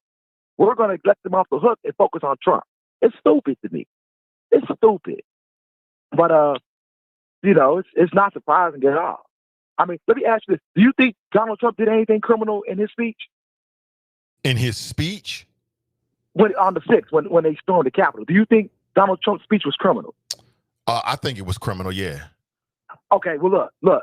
You got my podcast, and I want to just take a moment to kind of tease that a little bit. I think the law says that Donald Trump was just fine. Matter of fact, if you remember what happened in Louisville, when he had them guys thrown out of the rally in Louisville, and the crowd beat him up, you know he got sued for that, right? Under the same grounds as what people are talking about he committed criminally. Guess what? The Sixth Circuit said, not today, baby. Donald Trump is cool. For words coming out of his mouth. Donald Trump's participating in the greatest thing that Americans can participate in, and that's free speech. What people do with that is on those people. Yeah, but can you correct me if I'm wrong here? So, yeah, you got free speech, but there are limits to it, including inciting violence. There's limits to it, but that's right. There's exactly. limits to it. So, and in my opinion, to it, in but that speech, he incited violence. So if you're inciting violence and then people die because it's a direct relationship as to what you said, then I think you should be held accountable. If not criminal, at the very least, he betrayed his oath in office. Tell them, hey, go out there and tear up the Capitol. He got to tell them that. Go out there and tear up the Capitol. He never said that. He said, go to the Capitol. They went to the Capitol. No, he said more than that. He didn't tell them to tear up the Capitol. He definitely told him to tear up the Capitol. He definitely did. No, he didn't. No, where did he say that? I read the entire speech. You tell me where he told them to go to the Capitol and tear it up. I think that was his whole attitude. I want the sentence, all that. Okay. Matter of fact, he said when he goes to the Capitol, he said go down there peacefully. That's what Trump said. Go down there peacefully. It's in the script. You got to watch the entire speech. You got to read the entire speech. See, the mainstream media would show you clips and like, this is what he said. This is what he said. Nah, you got to read the whole speech. Because the media don't like Trump. Said. We all know that. We all know that. And despite how you feel about Trump, there's a line to be drawn, and Donald Trump never crossed the line. Again, listen to the podcast. You know, people listen to the podcast and make your own decision and draw your own conclusions. And I left my email, and people can email me and tell me what they think, and I'll address the email. And we'll do it just like that. But for people to be out here like Donald Trump committed a crime by inciting violence and all that, look, y'all don't know the law. Read the law. You'll see what he did. He's already been sued for this before, and he's clean. He committed a crime. He incited violence, and he broke his oath of office. That's just my opinion. Well, look, breaking your oath of office is political, not criminal. Two different things. You can break your oath of office and not be not be in the criminal realm. That's where Donald Trump is at. That puts you in the impeachment realm. Impeachment is political. It's not criminal. Yeah, but that's what we're talking about. We're talking about impeachment. I've heard anybody say he should be criminally charged. What I've heard people say is that he should be impeached. Yeah, that's politics. Yeah, I mean, okay, you want to go with impeachment, but he got 9 days left. The process of impeachment is going to take longer than 9 days. So again, reasonable-minded people, independent-minded people are going to say, why waste 9 days of time when you could be setting up your agenda if you're Joe Biden? Mm-hmm. Joe Biden don't want impeachment. These are the bloodthirsty Democrats who hated Trump for the last 4 years who won impeachment. Mm-hmm. And if they want impeachment, fine, but they're wasting the people's time. I'm just saying, don't waste my time. You're wasting my time playing politics. Stop it. Set up for what Joe Biden's going to do, if he does anything at all. But Donald Trump's not going to be, he did nothing criminal. He did nothing wrong. Look at 18, no, he did. United He did States do Code something 2101. wrong. He did do something wrong. He betrayed his oath in office by inciting, That's number politics. one, by disseminating false information with the express intention to try to gin up the mob to incite people to go do violence. That's exactly what he did. See, that last sentence you added on, because he didn't do that. He did all that to the last sentence. Well, didn't he tell people to go to the Capitol? Didn't he tell people to go to the Capitol and fight like hell? No, he told people to the Capitol and let your voice be heard peacefully. No, he told them to go fight like hell after lying to them about a stolen election, opinions. Which he had been talking about for a long time. I'm just surprised you're making this argument that he's not responsible when the whole world knows that he's directly responsible. No, that's what I'm saying. No, but the law won't hold him responsible. That's what the law is. The law is a cold-blooded animal. It just deals with the behavior, okay? And Donald Trump's behavior was not criminal. Politically, it was wrong. Again, you keep bringing up criminal but you got 9 days. It doesn't matter. I haven't heard anybody say that he should be criminally charged, although if he could be, I think he should be. What I have heard is two things. That number one, he should be impeached because he broke his oath in office, which he clearly did. And then secondly, that perhaps a member of his cabinet should invoke the 25th Amendment because he's not fit for office. I'm with all of that. I think all of that is fair. 25th Amendment, yeah, I hear you that I know you with that. I mean, I think people generally know that you don't like Trump. So I get that. And I think everybody gets that. Oh, it ain't personal. It's about the actions and the policies. Right. I get it. But the 25th Amendment is reserved for his cabinet, the people he picked. They're not going to do that to their own people. They don't cannibalize their own people. They're not going to do that. So the 25th Amendment is out. In terms of impeachment ran by the Democrats, Nathan Ivey, they can't do anything in 9 days. In 8 days. 8. They can't do anything. It's over. Donald Trump lost. Everybody acknowledges that. He's gone. All right? Tell me what Joe Biden going to do. People still chasing Trump. It's funny. It's like Trump gaslighted people so bad that people can't do nothing but keep their mind on Trump even though he lost. It's funny to me. It's very funny. But yeah, I'll end it with that. Listen to the podcast, people. Trump committed no crime when he told them people to go down to the Capitol. All right? And maybe politically it was bad, but criminally he's clean. And as far as people want to sue and all that, look, Sixth Circuit already said what he did was cool. He's allowed to speak. He's allowed to say whatever he wants, as long as he don't incite violence. He didn't tell them folks. Yo, you keep saying crime because that fits your narrative. That fits your narrative. I appreciate the call. But the narrative is much bigger than that. The man betrayed his oath in office, period. And in this country, as a black man, I see black people and black bodies being incarcerated for a little bit of nothing that cause far less damage and loss of life than we saw over the weekend. And they get held responsible. So he ain't supposed to be held responsible? Bump that. If the Democrats can hold him responsible, they should do it. If for no other reason, because it's the right thing to do. And then secondly, in terms of preventing him from running again, I'm with that. Because if he runs again in 2024, it's going to be more of the same. He's going to use division and lies. He's going to put people's lives in jeopardy for his own political good. Simple as that. Simple as that. And you keep trying to, he didn't do nothing criminal. I hear you got a point on the pod. Cool, I got you. But no one's arguing that. What people have argued is that he was unfit and dangerous in office, and therefore the 25th Amendment should be invoked. And then secondly, that he betrayed his oath in office, which is what? That he's going to protect the country from all enemies, foreign and domestic. And here he is firing up the crowd, talking about fight like hell. Now, if using the word fight isn't fighting words, I don't know what it is. But again, we can all have different opinions. I get it. But we can't have different facts. So you went through the transcripts and you don't see that he broke any laws. Okay. Did he betray his oath? Yes, he did. That's good enough for me. It's simple for that. And all these people are like, we shouldn't be worried on draft about Trump. That's short-sighted. That's short-sighted. Like, I hear what you're saying, but you still don't understand what you're dealing with. Like, anybody making that argument like, we got other things to do. Number one, we can walk and chew gum at the same time.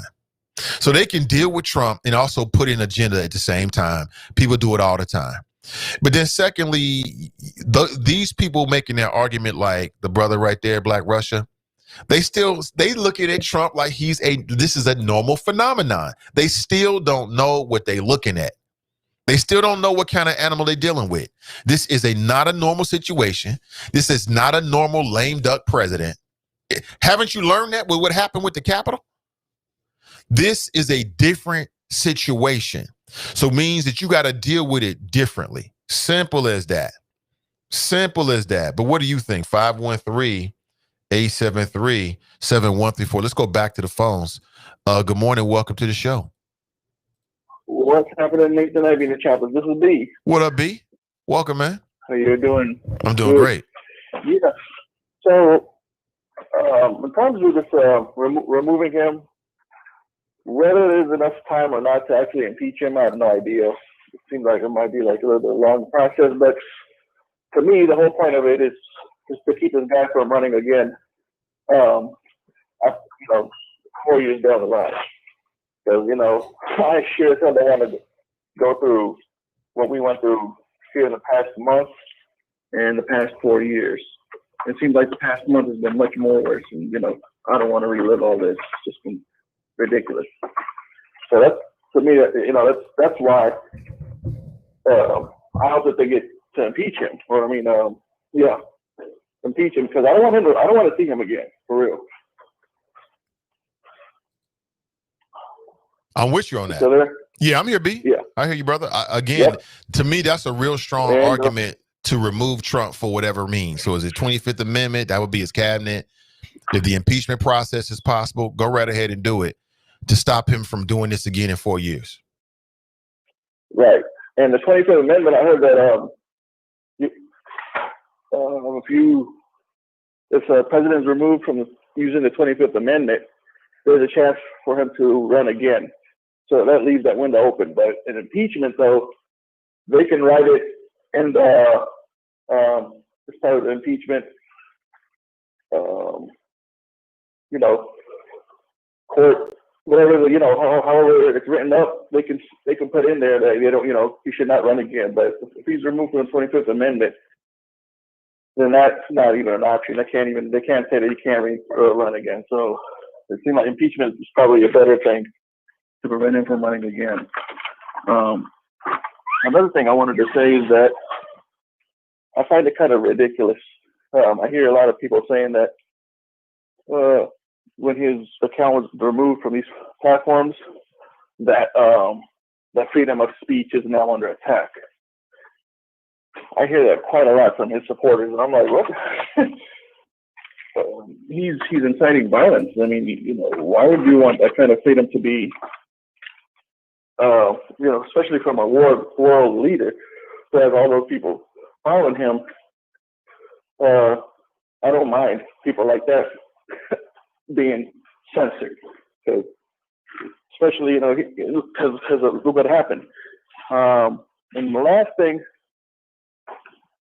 that I want to say is that what I realize is that these people who are still in this corner, some of these people are saying, "Oh, the rioters from last week are not really his true supporters, because his true supporters are on the sides of law and order and all this crap." I'm like, well, I don't think they're on Joe Biden's side. That's for damn sure. And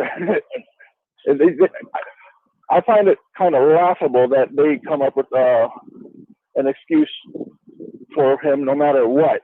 And what kind of came to the realization is that they have an unconditional love for this dude, because I think deep down inside he represents their whatever racist values and their whatever twisted idea of an American, what American should be is in their minds or in their hearts. He kind of satisfies that, and so for that reason, I think these people seem to have an unconditional love for the dude. I mean, he can do no wrong in their eyes, and because it's still after what he did last week, after the situation with the Capitol, and after that, they're still supporting him. There's no other way to describe it than, albeit for the wrong person, unconditional love for this dude.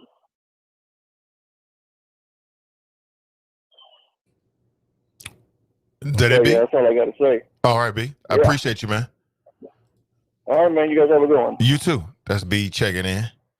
Again, I'm not sure if it's possible or not, but if it's possible, I say do it. But again, the question is, again, I can hear compelling arguments on both sides. Like, if somebody had to ask me what I actually thought in terms of it's possible, the 25th Amendment part, I don't see that happening because it would take Trump cabinet members to do it. Some people have suggested that's the reason why some of his cabinet members have stepped away, because they don't want to have to make that decision. And then the whole thing with impeachment, I mean, I hear what everybody else is saying. It seems like it's not enough time to really go through it. And then the other part about it is I kind of feel like, you know, what's the best way for Biden to spend his first 100 days? Dealing with Trump or dealing with the American people? And I would say deal with the American people. That's what I would say. I would say give the American people what they need first. But I'm here for all of that. I'm here for all of it. Let's go back to the phones. Hey, good morning. Welcome to the show. What's going on, Nate? How you doing, man? I'm doing great. Welcome. You know what, Nate? What gets me, and this is why I have a great disdain for conservatism, and I have a great disdain for even black conservatives. But I remember weeks ago, maybe a month ago, I called in talking about special type of black man. You know, the type of black man that will create an avatar of Tamaya Denard when that sister's down. The type of black man that will call in and defend the white court system here in Cincinnati and, you know, take pot shots at Judge Tracy Hunter.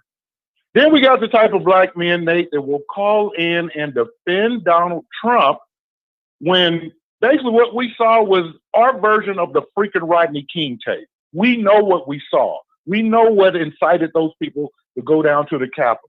And for Black Russia and anybody else in the punk-ass alt-middle along with Drop to call in and defend what, I don't know, I've seen polls where even Republicans are embarrassed by what happened the other day, Nate, that they want the president out. For him to call in and defend it is indefensible. I mean, you reached a new level of low, Black Russia, today. You really have. And you know what, Nate, what really gets me, and I want you to answer this. Nate, aren't these the same people that acted like freaking text messages were like just a stain on our Constitution? Weren't these the same people, Nate? They did. You're right. Remember, text messages are the worst possible thing that could possibly happen to, you know, a Cincinnati city councilman and, you know, our love of country and all that other crap. I mean, am I lying or flying, Nate? Flying high to me. These are the same people that, when they were on the text messages calling Jeff Passer, yeah, where his polyamorous ass right now. Remember when they called him a wimp or they didn't say a wimp. They said he was whiny. What did they say, Nate? That was racist against Jeff Passer. They don't call other people whiny. Remember that was the argument, Nate? Am I lying or flying? I remember that. That was the argument. Then this fool gonna call in here and honestly try to, co-sign for Donald Trump when I think Ballhead put it on in the chat room. The guy before him talking about let's go down there and kick some ass. Rudy was talking about what, combat or vote or something to that effect? He said, let's bring back hand-to-hand combat. Right. They've gone back, Nate, you know, with all his statements that they consider really incendiary when he talked about, you know, if they don't investigate Hillary and the emails, maybe the Second Amendment people will have an answer for them. I mean, these guys kill me, Nate. And see, this is why I'm never going to let them rest. And you see what they're trying to do now, Nate. And I'm glad you called Dropout on it. But Black Russia trying to do the same thing. Where were these Negroes when him and Katrina Pearson and Ice Cube was talking about the Gucci Gang plan? Where were they, Nate? They ain't heard a damn thing from Candace Owens or Katrina Pearson since. Actually we have. Black Russia is the Candace Owens of Cincinnati. The Herman Cain Redux. Herman Cain Light. You like a freaking old duel. I mean, these guys killed. Now all of a sudden, now you worried about what Joe Biden gonna do. This is the same fool to talk about, he supported Jim Mills. Let's not forget that, Nate. He supported Jim Mills. Am I lying or flying? He's the same guy that talked about he was going to support David Mann. And then when his buster ass friend, maybe he's going to grow back as Michael Evans afro and become black again, Smitherman, whenever he decides to run for mayor. Oh no. When you got 4 years of explaining to do, you and your crew. We all know what happened last week, Nate. I'm glad the media is calling out the disparate treatment and the double standard out there. I'm glad that finally we said it before, Nate. We knew that Donald Trump was a you-know-what from the very beginning. And all of this stuff didn't matter. Remember, they want to hug it out now. Here go Black Russia talking about, let's forget about Donald Trump. Negro, now you become the bottom gene of the Republican Party now. Now you want to hug it out. Now you want to reconcile and all that stuff. When all you talk about was how you loved how he owned the Dems, called the media the enemy of the people, fired up your little base. Now you want a bro hug. You got to get your black card laminated again. You got to get it renewed. Nate, I appreciate you let me get what I got to say out. Your little podcast. Guess what's coming up on Politically Petty? Petty-ass brothers like you. I'm calling all you out. Like we used to say back in the days, old PHSL, Woodward High School. Get your coat and your brim and get up out of this gym. I'm out. Appreciate you. He said, get about the gym. He's hilarious, man.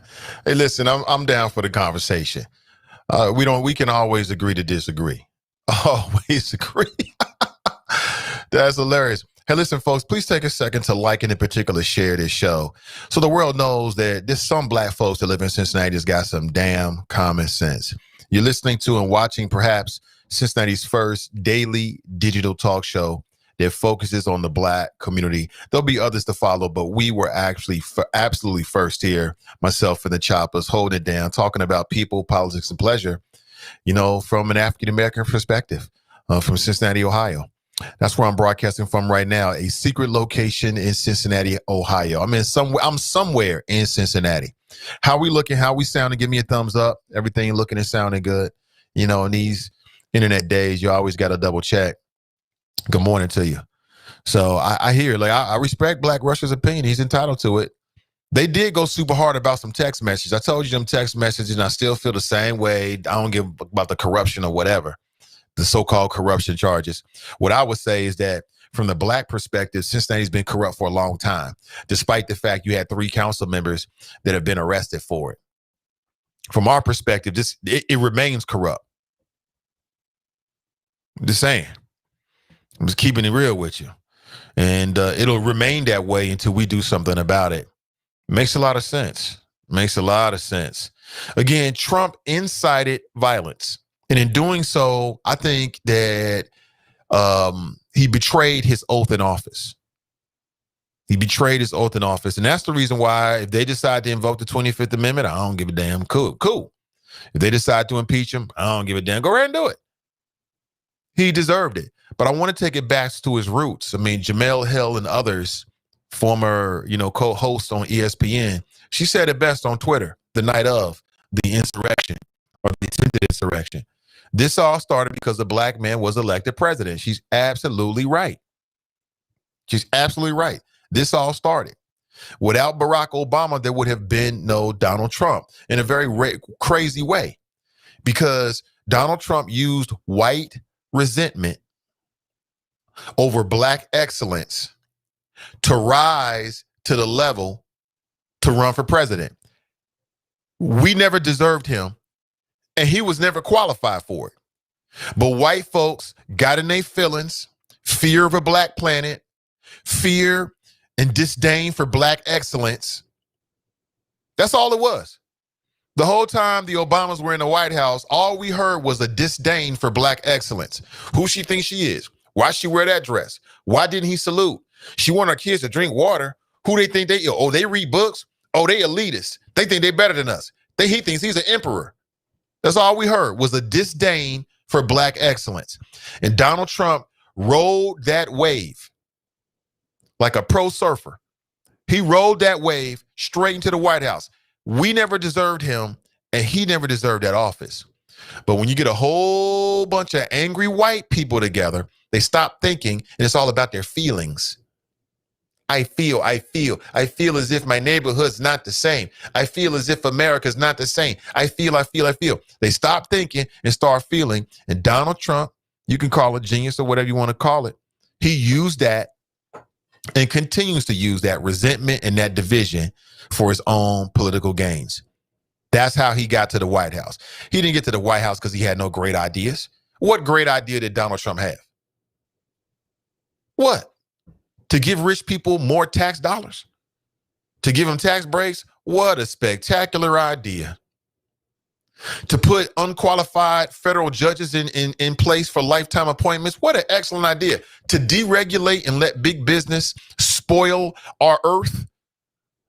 Great ideas. Never thought of them before. He never had any good ideas. It was white angst, white fragility, and that's why he rose to power. And again, as I said to you earlier, this ain't the first time we've seen this. This won't be the last time we've seen this. Like, I don't know if we're living in the last biblical days and times, but I would not be surprised if it's going to be one of these homegrown domestic terrorists that's going to flip the switch or do something stupid and get us all effed up. That's what it's going to be. It's going to be somebody dumb. It's going to do something crazy in the name of Trump or my country. They're going to flip the switch or create some new biological entity or do something stupid.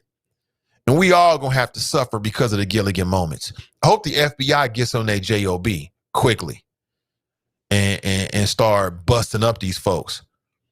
They spent all that time. Let's go back in history with COINTELPRO, trying to figure out what Martin Luther King was doing. All he was doing was chilling with his girlfriends. They spent all this time running around after Malcolm X and Lou Alcindor and Jim Brown. Oh, you didn't know? You thought it was just historically political black folk? No, it was black entertainers. Anybody with a name, the FBI was following you because you might start something. They run around here following Tupac, 150,000 files of Tupac Shakur. He's a fucking rapper. Meanwhile, Karen and Darren out here is planning on how they gonna kill everybody and overthrow the government. You got a blind spot, America. It's the same old blind spot. It's called white America. Y'all need to get on top of that real quick. I don't give a damn about no damn Antifa. Antifa. I ain't worried about the Hebrew Israelites. I'm not worried about Black Lives Matter. I'm worried about Karen and Darren. That's who scares me at night. That's who scares the hell out of me. Karen and Darren, the unambiguously racist duo. That's who I'm worried about. What are they gonna do? You got these Karens and Darrens doing all kinds of stuff. You know what? In California, you got this woman. She want to snatch up somebody because she lost her own wallet. You got Karens and Darrens talking about 1776. They saying they going back for the inauguration. I hope that the Capitol Police or whoever else is ready for them.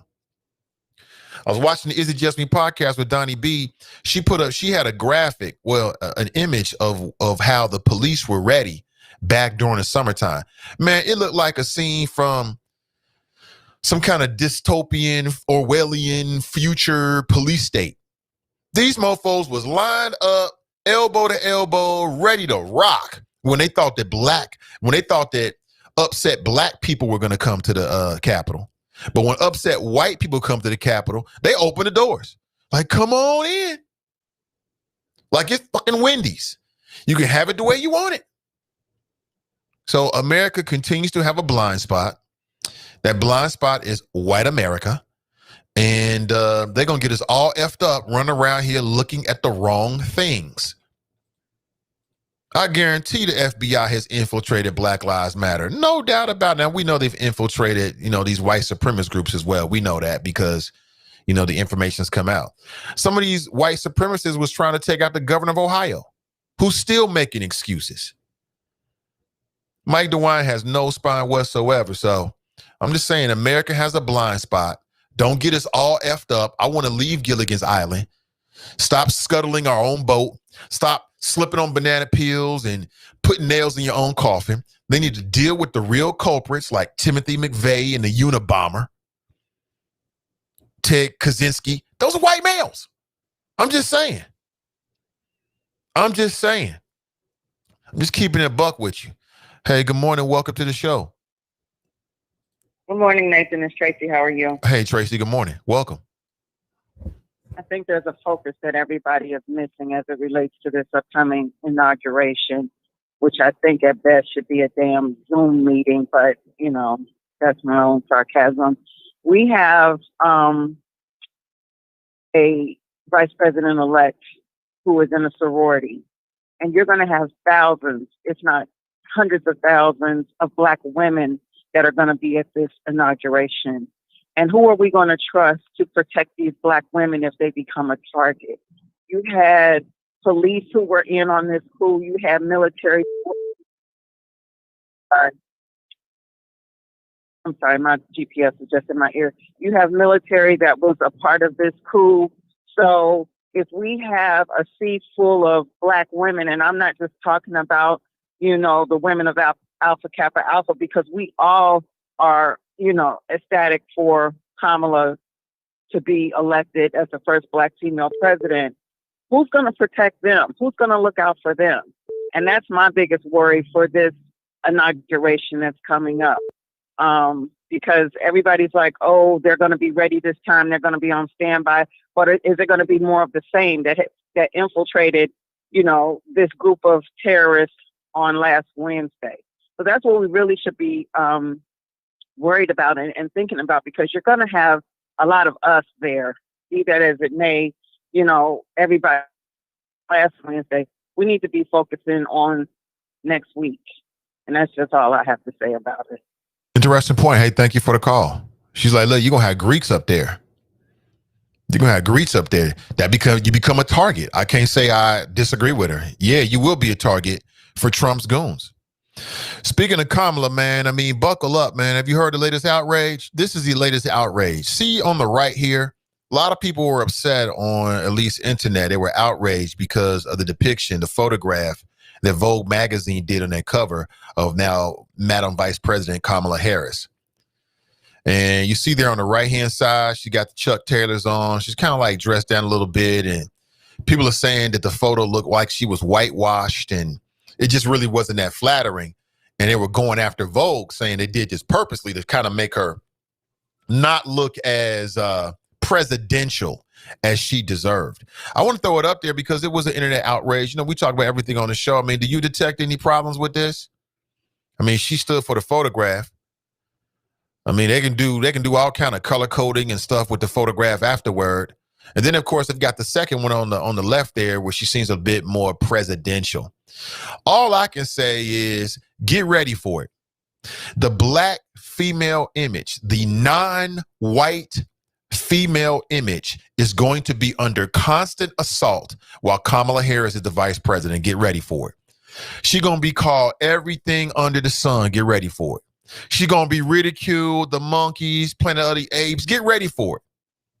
Get ready. They're going to run her down about what she's wearing. People already been criticizing her because she had on some Timberlands one day and some jeans getting off the airplane. I'm like, what? Oh, she's casual. Because that's how they do us. And what you see and what you're about to witness and experience with Kamala Harris is nothing but it's a macrocosm of what happens on the job. Black female professionals deal with the same thing on their jobs. You got to be perfect. Every hair is open for criticism and critique. And why'd you do this? And why'd you say that? It's the same thing. So get ready for it. I just want to brace for the impact. Brace for the impact. They're going to come at her. And by they, I'm talking about the media, all of the media. These representatives are going to be calling her all kind of stuff. Here in the state of Ohio, there was a white woman who worked for a nonprofit arts organization, right? And essentially, it was a non-paid position, non-elected official. And basically what she was supposed to do was to be a part of an organization that lobbied the federal government for funding for various arts programs and arts institutions in the state of Ohio, right? She resigned from her position because it came out that she wrote on Twitter, on social media, that Kamala Harris is a whore. W-H-O-R-E. Now, this is a grown, white, professional woman who goes on social media and refers to the vice president-elect as a whore. Get ready for it, because they just getting started with her. She gonna get all of it. She gonna get all that work on social media. And I'm sure we'll have a lot to talk about this morning. Hey, listen, please like and share today's show. Okay, I'm broadcasting live from Cincinnati, Ohio. This is the Nathan Ivey Show, Cincinnati's first daily digital talk show that focuses on the Black community. Let everybody know that some people that live in this city just got some damn sense. Okay, let them know. Let's go back to the phones. Good morning. Welcome to the show. What's up, Nate? Hey, Minister. Hey, I'm freaking outraged right now. I had to call in on the show. These Trump supporters are getting out of hand. I tell you that right now. Reason why, Nate, I got threatened today, just past 30 minutes ago. I got threatened for the police to get called on me. Yeah. Got the police. She's a Karen, and she looked like a Karen. She threatened to call the police on me because I guess, and I'm sorry to be off topic, Nate, but I had to call in on the show, and we was talking about Trump supporters anyway.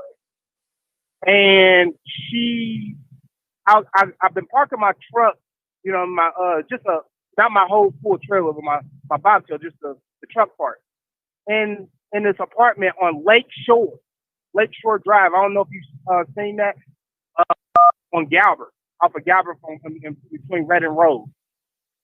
Those apartments. And me and my fiance live up there. So she gonna pull up. I've been parking there for like even last week and then this week. Nate, she gonna come on Monday today. She gonna pull out, get out of her car, and just start charging at me, Nate. Start charging at me. Saying, you can't park here. I was like, ma'am, it didn't say that in the lease. Well, you took up. You can't park here. I say, Mel, it was a black guy. It was a black gardener. You get what I'm saying? A maintenance guy. He said, you can park here. You can park there. Don't, you know what I mean? She said, and then as I start talking, she said, no, he didn't. No, he didn't. No, he didn't. Just saying that.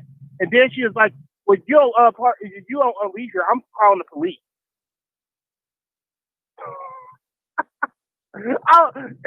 And Nate, you want to know how I knew she was a Trump supporter? Why she had the Trump bumper sticker on the back of her car. Huge. You still there, Minister? Yeah, I'm still here. You hear me? Yeah, I hear you. So did she end up calling the police? Yeah, no, she didn't. Well, she was on the phone, and I told her, go ahead. I was like, you know what I mean? I was going to say, go ahead. I don't got no warrant. I ain't scared of the police. What the heck? She was a Trump supporter. Get this, Nate. She had the bumper sticker on, like, huge on the back of her vehicle, and the Blue Lives Matter symbol. Yeah. Can you hear me, Nate? Yeah, I'm here, brother. I'm glad you okay. So that's what happened. That's what. Yeah. So and you know Red and Road. You know Red and Road. They definitely know they gonna be coming. You already know. So, yeah, that's what I wanted to tell the story about that, Nate. And she, you know what I mean? I don't know if she was on the phone or anything, but these Trump supporters, he lost the election. Drop. He lost. It's no, Trump's going to be no drop. He lost. Take the loss and deal with it. You're 60 years old. You're not Mike Tyson. Mike Tyson can get in that ring. You feel me? Like, that's what it is. You don't have to work out. Go ahead and take your walk and walk to Trump as he leaves. He leaves. The U.S. Marshal get his butt out of there. Nathan, I'm out. I appreciate it, man. Now, have you missed any of that? Because he was a little bit choppy, a little bit. He said that, he's a truck driver. Props to the minister doing his thing, man, making that money. But he's a truck driver. He said he was parking his truck on Northland. I think I know where that is, in the city of Cincinnati. And he said that a white woman threatened to call the police on him.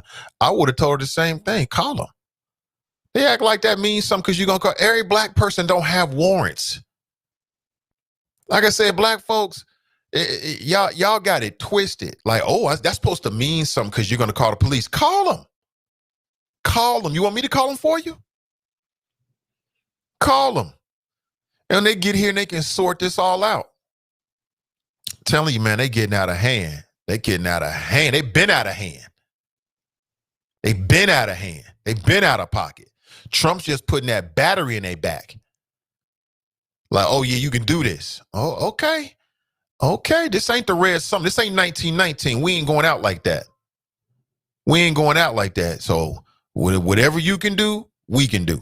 Trust me and believe that. I know plenty of black folks, they ain't going out like too many black, like their great-grandfathers and great-grandmothers and great-grand-aunts and uncles did, their family did back in the summer of 1919.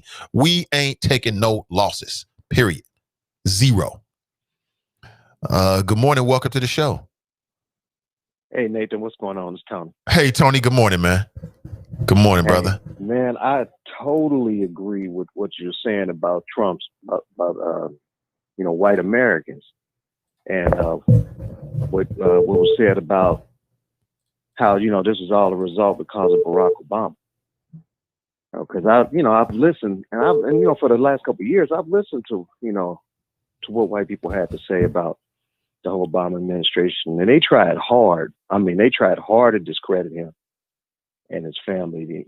From the comments to what Michelle was wearing and not wearing sleeves, to the daughters and they braided hair and having a grandmama in the White House. And I mean, they pulled all the stops to try to find anything to discredit that family. And then, it was like you said, it's like you had this family that showed class. I think it was a class that really bothered them, because they didn't expect that. They wanted to see some ghetto-ness or something like that, so they could say, yeah, that's what we got in the White House.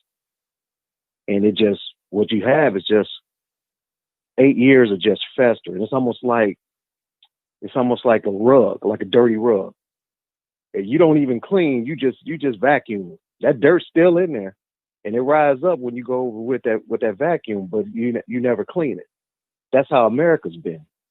In fact, I remember back in 2016, I was up in Middletown, and I was doing a truck training, a certification training, and I was up there with a bunch of good old boys, who lived around that area up north. And we were pretty cool, and we would do lunch together and stuff. And this was back when when Trump was just a candidate. And you had, Jeb Bush and all that massive amount of people trying to go for the presidency. And I was just, listening to them go over who they liked, and they were just yeah, Trump's our guy. He's gonna stand up for us blue collar people. Blue collar people, I'm sorry.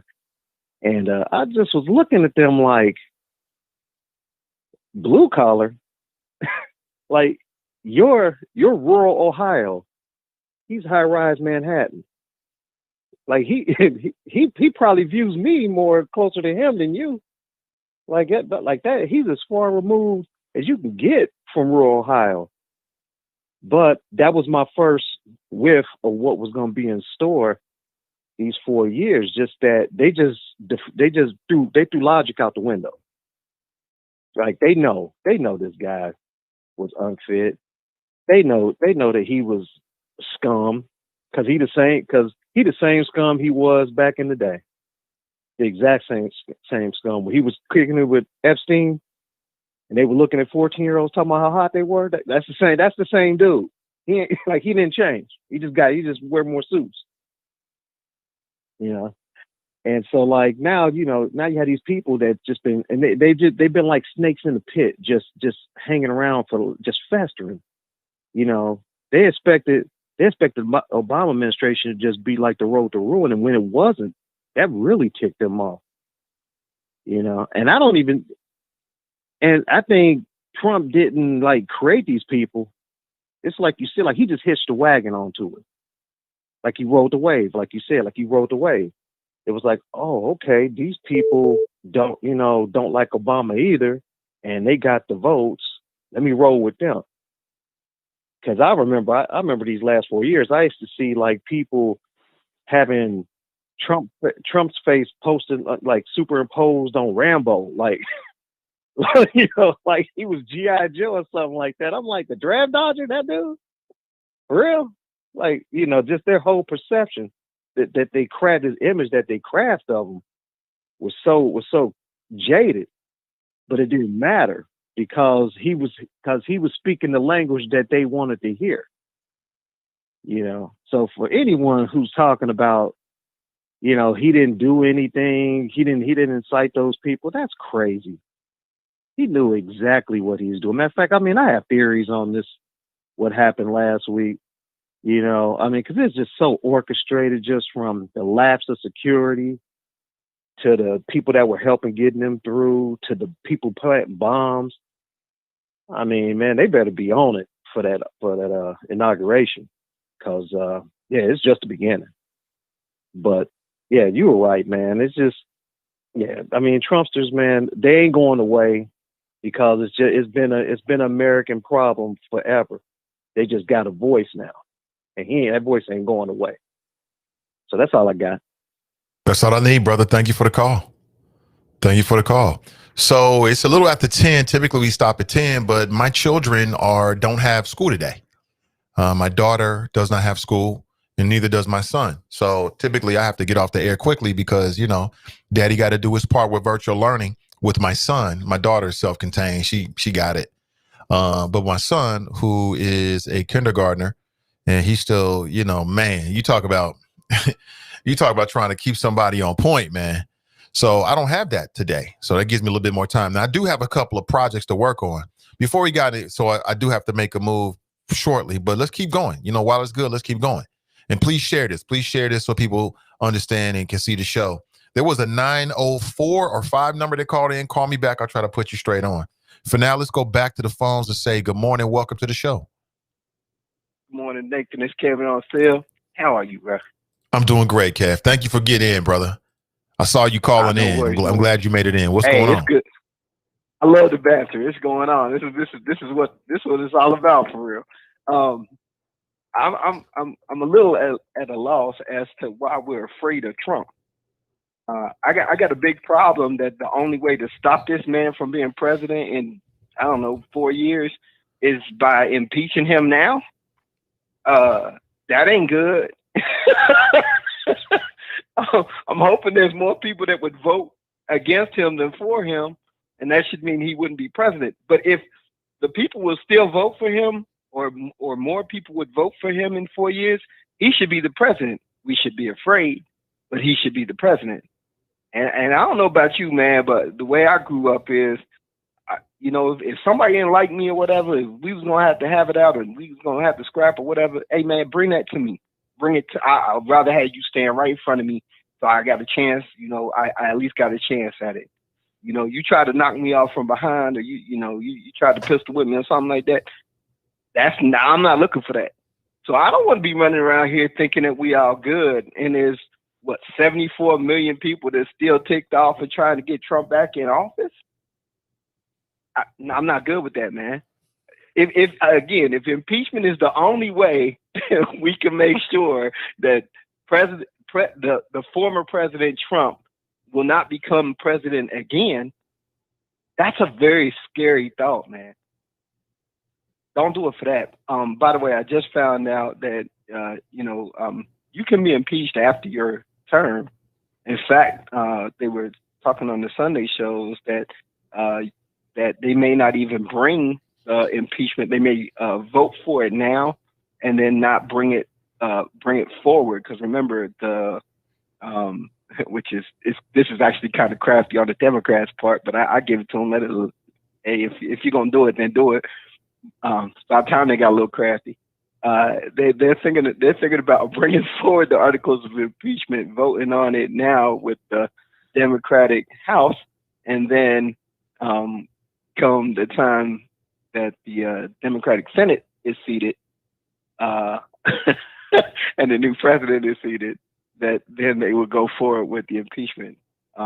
Actually, after 100 days in office, after President Biden gets an opportunity to bring forward his agenda. But I'm just afraid, man, that we sound like a bunch of punks. So you want to beat this man by making sure he can't run? That's how we gonna beat him? Because if that's what we do, I mean, that means that the issues are still there, bro. What you think, man? I think that Trump has shown that he's a clear and present danger just as a candidate, because the only way he knows how to run is division. And now we can see that his supporters have an appetite for violence. Like, some of these folks is going to learn a lesson. And some of these folks, all it's going to do is embolden them. Like, oh, look at what we did. We can do more. So I think him running as a candidate for president is a clear and present danger. So if the Democrats got to make that move to prevent that, then go right ahead. Do what you got to do. But Nathan, if it's not him, man, it could be anybody else, the same agenda. It doesn't change. Those people don't change. The attitude doesn't change. The environment doesn't change. The opportunity doesn't change. Nothing changes except the man that you put in the office. So I think that's important. Somebody in. I think that's important, Kev, because what we're seeing is like this cult-like following that all surrounds Trump. So will that transfer to somebody else? Maybe, maybe not. To this point, we don't know. But we know for a fact that he has this cult-like relationship with his followers, and that's the real danger. I think, again, though, you're going to embolden, you're going to even greater embolden those people. You're going to make him a martyr. He's going to turn into this, they wouldn't let him run person. And then that's going to make it for an even worse environment going forward. But I will also say this, and this is where I stand now.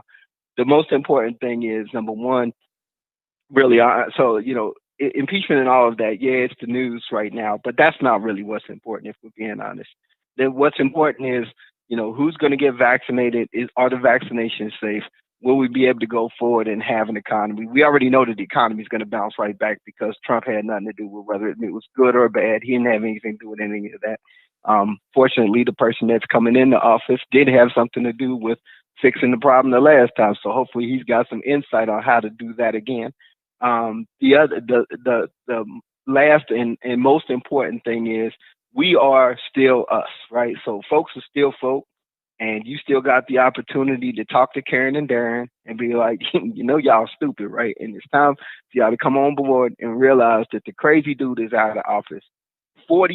I'm still saying to you, Nathan, that maybe 40 million of the 74 million people are sane, and they were just like anybody but a Democrat. I just think that they are truly conservative people, and they were like, look, I'm not going to vote for no Democrat. There's no way I'm doing that, and the only other person on the ballot is Trump. So I think that's 40 million. 34 million of those people are nuts and really think this dude is a great leader, or they have talked themselves into him being a great leader or whatever. But we still going to have to deal with them 34 million. We're either going to meet them in the street or we're going to meet them in policy and legislation. And I'd rather do it with policy and legislation, bro, honestly. But, hey, man, great show. I'm loving the flows. Let's keep it going. It is what it is. Let's keep it rocking, man. I'm loving it. All right, brother. Thank you for the call. I appreciate you. That's Kev on the cell. Hey, listen, you can get on the conversation. You can get on the conversation, too, at 513-873-7134. Again, you don't have to agree with me. You can always agree to disagree. Hopefully we can do it respectfully. If not, a tisk with a flick of the wrist and we move on. But there's my number right there, 513-873-7134. I come hella prepared. It's a bunch of things going on I want to talk with you about this morning. Let's talk about Candace Owens for just a second here, okay? Maybe this might be something you into, you maybe not. But Candace Owens, if you don't know, she is a black female who runs with the Republicans, and she's a super Trumpster, and really she's a con artist. If you know anything about her history, she started a YouTube channel early on in the Trump years in which she was criticizing Trump. But then what she realized is that it's cheaper to keep her. It's cheaper. It's more advantageous for her to be a unicorn in the Republican Party. So she switched. I think she was looking at rhinestone and burlap, aka diamond and silk. Like, oh man, I can do that too. And so now she's one of the most vocal Trump supporters. She most recently, we talk about people getting dragged on Twitter. We talk about Carrie Hilson. She most recently got dragged on Twitter because she was upset with Netflix and Uber Eats. She's upset with Netflix and Uber Eats. Anybody ever use Uber Eats? I never used Uber Eats. Not against it. I just, COVID hit. I'm really cook my own food. Netflix, sure. I got a Netflix account. We on Netflix probably every day. Somebody in this household's on Netflix. My son, my daughter, my wife, myself. So she criticized Netflix because Netflix created something called Black Cinema, where they were highlighting, Black excellence in cinema. They were highlighting Black directors and producers and things like that. And then she criticized Uber Eats because Uber Eats created a new category called Black restaurants. In the summer of social unrest that we just had last year, a lot of people were upset about the way that Black people have been treated. And a lot of these companies are trying to figure out a way in which they can try to balance the scales. And that's the reason why Netflix and Uber Eats came up with it. So Netflix came up with Black Cinema and Uber Eats came up with Black restaurant category. So if you want to, spend your money with a Black restaurant, they made it easy for you. You got people making all kind of apps and all kind of things highlighting Black-owned businesses. It makes perfect sense that Uber Eats would do that. But she criticized them. So again, just to make sure we're all caught up, Netflix now has a category called Black Cinema, and Uber Eats now has a category called Black Restaurants. She said, quote, "The left has reintroduced segregation back into American society under the guise of progressivism. They use Black Lives Matter propaganda to anger Black people to the point of blindness." She tweeted this month in January, about a week ago. So essentially, she's saying that Black Lives Matter is pulling the wool over the eyes of Black people and is trying to basically make us all angry. And it's like, when exactly did she lose her connection with the Black community? Because Black people, if you want to call angry, I'm not sure if that's even the right word, but Black people have been angry by what they see and what they experience, Candace. It has nothing to do with Black Lives Matter. If there was never a Black Lives Matter organization or movement, Black people would still be angry about the treatment that we get from law enforcement, the redlining of our neighborhoods, whether it be from banks, lending institutions, or politically. There's a lot to be, if you want to use the word angry about. It has nothing to do with Black Lives Matter. I hate it when they try to play it like Black people are dumb. Like we don't know what's going on. Like we don't have experiences every single day. Like we can't see and feel for ourselves what time it is and what's going on. So essentially, she called out Netflix and Uber Eats saying that they're playing into this. And she said that Black pride isn't racism. I agree with you. Is that segregation because Uber Eats and Netflix highlights Black creators and Black restaurants? What exactly happened to this sister? Like I told you, if you go back to like the first year and a half of Trump administration, she had a YouTube channel which she's since taken down, where she was all on some anti-Trump type stuff. And then she said, I'm not getting the kind of visibility. I'm not getting the kind of traffic I want. I'm going to become the new Diamond and Silk, right? And I get it. Make your money the way you make your money, but damn. It's one thing to mix the Kool-Aid. It's another to mix the Kool-Aid and then drink it yourself. I don't see it. This is Candace Owen, January 2nd. Netflix now has a category for Black cinema. Uber Eats now has a category for Black restaurants. And so that's racism? We are living in the last days of common sense, my friends. I just don't get it. That makes no sense to me at all. Does anybody agree with this? That don't make no sense to me at all. I don't get it. Like, we already know that Black creators and Black creatives have been artificially prevented from really flexing their creative muscles and creative juices, right? We all know that. We all know that Black-owned businesses and restaurants as well have been artificially suppressed through white supremacy. So now, after the summer that George Floyd got killed and everybody saw this man urinating on himself, and everybody's thinking about what we can do for the Black community, it's wrong for them to do that? Absolutely not. I say bravo to Netflix. They need to do more, quite honestly, and bravo to Uber Eats. They need to do more.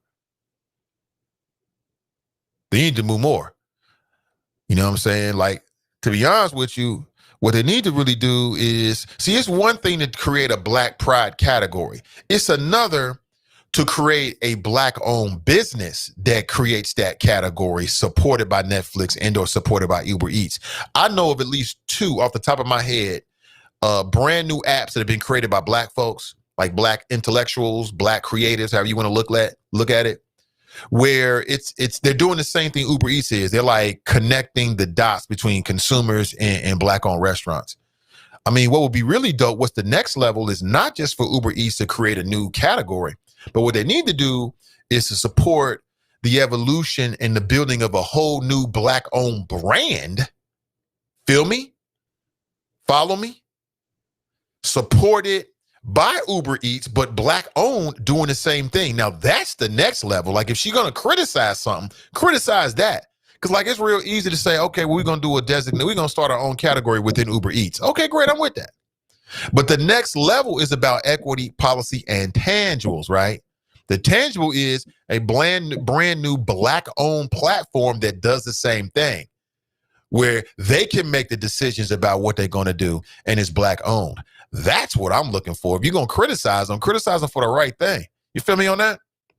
513-873-7134 if you want to share your thoughts this morning. I appreciate you. That's my number. Let me go straight back to your chat here. Let me go back to the chat. We've been one phone call after another. Rachel writes, Trump is the plantation owner who controls the poor white people and puts them over slaves. So they have false equivalency to Trump. Trump would not have not one of his supporters in his house. That's funny.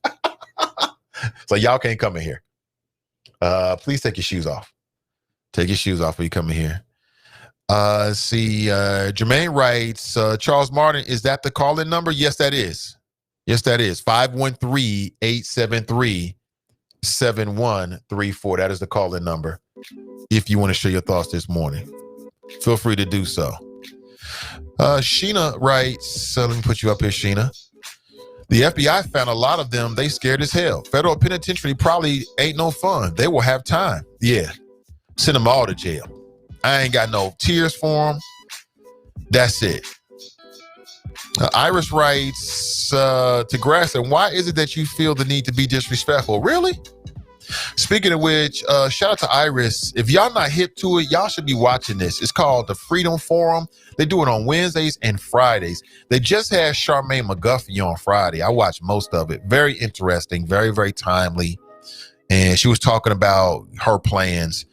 And again, nobody is perfect. And Charmaine McGuffey is not a Black person, so she cannot see it from our perspective. But what I liked about her from the jump is that she was at least open to have the conversation and to input some of what was said in the conversation. Okay. What more can you ask for? That's the start right there. You know what I'm saying? We dodged a bullet when she became the Hamilton County Sheriff. Her compared to Bruce Hoffbauer, I keep saying it, I'll say it again. Night and day differences. We dodged a bullet. Bruce Hoffbauer as Hamilton County Sheriff would have took us in the wrong direction. We would have went backwards. This mofo talking about, I think the diversity in the sheriff's office it represents change, progress, huh? This mofo talking about he won't even talk with people that were so-called protesters. If you ain't gonna talk to the protesters during the summer of social unrest, post Breonna Taylor and George Floyd's untimely deaths, then when you get in office as Hamilton County Sheriff, you're not gonna talk with the people that disagree with you. Then nobody can argue me differently to that. And I didn't get a chance to hear everything that she said, but a lot of what she said seemed to be consistent to what she said when she was the candidate. So shout out to Charmaine McGuffey, the new Hamilton County Sheriff. Hopefully, and again, Charmaine McGuffey, I don't care who it is, it's got to be a partnership with the community. It's got to be the community pushing, putting ideas on the table, working together to make this happen. Okay, it's got to be a partnership. But if you missed it, it's worth your time to circle back around and check that out. It's well worth your time. Well worth your time. Check that out. Candace writes, can Trump supporters go find another social media? Oh, wait, y'all can't. LMAO, that's hilarious. Oh, you see. Dante writes, I'm not worrying about no damn Karen and Darren. They ain't never done anything to me. Okay, hopefully it stays that way. Graston writes, actually, I feel the need to correct people when they are ineffective, but talk as if they are changing out here. TNT is all talk with no tangibles delivered to black people. It's actually quite sad. I cannot agree with that at all. No, not at all. Not at all. NAACP is doing great work, and they're on the cusp of doing even greater work for our community. 100%. 100%. No doubt about that. No doubt about that. Mae Jones writes, white supremacy at its finest. You know it. Sister Sandra's in the house. She writes, true, racism, Karen and Darren. Totally agree. Co-workers, doctors, some cops. Shaking my head, looking at the mailman. The mailman? Damn. The mailman getting it? Sheena writes, Cal Rittenhouse, that little boy. Oh, my God. Don't even get me started on Cal Rittenhouse. I heard it. I read anyway that he had a T-shirt on like that read like "free as a bird" or something like that. So he gonna do the same thing George Zimmerman did. You gonna thumb your nose at the community? Okay. Somebody, I ain't saying it, but if somebody catch up with you, whatever happens, happens. Rodney writes, white on white crime is what we watch. That one. Although they'll never call it that. They'll never call it that. Sister Iris writes, what's quite sad is your constant disrespect of black women. Really, I didn't see it. I'm kind of jumping in. The messages come up on my screen like mid-message, so it doesn't stay at the top. Come on, Black Russia. Lemmy writes, this inauguration should be secure location, not open to the public. Too much at risk. I agree. And see, what they need to figure out is who in the Capitol Police Force is a traitor, who in the Secret Service is a traitor. Like I said, the cult of Trump's personality is bigger than what we know. There are people out there that are like sleeper Trump agents, and they're smart enough to not put it out there because it doesn't serve them, but they are willing to take orders and do the bidding of their master, of their leader, on the low. Trump don't even have to say commit violence. All he has to say is, man, I wish there was some brave souls out there that would stand up and do the right thing, like he's been saying, and they'll do the rest. They'll do the rest. Drop writes, Joe Biden inauguration will be at a drive-in. He's hilarious. Jack writes, Nashville white weirdo blew up a block in Tennessee. Yes, white weirdo. That's hilarious. That is hilarious. TNT writes, if Trump was smart, he would, and want to run again, he would resign. Liz is in the house. She writes, replying to TNT, by the way, I don't watch CNN, Fox, Newsmax, OANN. What's up, Liz? Welcome to the conversation. Good morning to you. I'm trying to catch you here. Kamika writes, replying to Liz, probably just has Q running in that empty space. Like QAnon? Lemmy writes, the Vogue cover is okay. Rachel writes, who cares about magazine cover? It's just a conversation piece. Brandon writes, they did Michelle the same way. I bring it up because, like I said, this show will never just be about politics. It's about people, politics, and pleasure. And you can put black in front of each one of those words. Black people, black politics, black pleasure. Everything is going on. The latest outrage, I want to talk about it. I want to get your thoughts. I want to know what you think about it. Danita writes, the comments that I heard were not about her wardrobe, but more about the lack of polish in the photography and the presentation as cover of the magazine. I agree with that, right. Lee writes, we got more important stuff to worry about, a check. Well, it depends. Depends on who you are and what your bankroll looking like. For some people out there, the most important thing is a check. By far. By far. I was out and about this weekend, man. The wife and I was like, where's all this traffic from? We was riding around like, damn, we drove past the mall. We didn't go to the mall. We drove past the mall like, damn, the mall is packed. And then the wifey was like, checks. I'm like, oh, stimulus checks. People was getting it in this weekend. They was getting it in. And I ain't mad at you. Go do what you got to do, man. Handle your business. Get what you think you need. Rachel writes, they criticized Obama about the tan suit, but Reagan wore a tan suit several times. Nothing Obama did was good enough and presidential enough. When he got bin Laden, like bin Laden was killed, whether you think bin Laden was associated with 911 or not, I still have a lot of question marks about that. But just to go along with everybody else. But you 911, you talking about inside job. That's another flow for another show.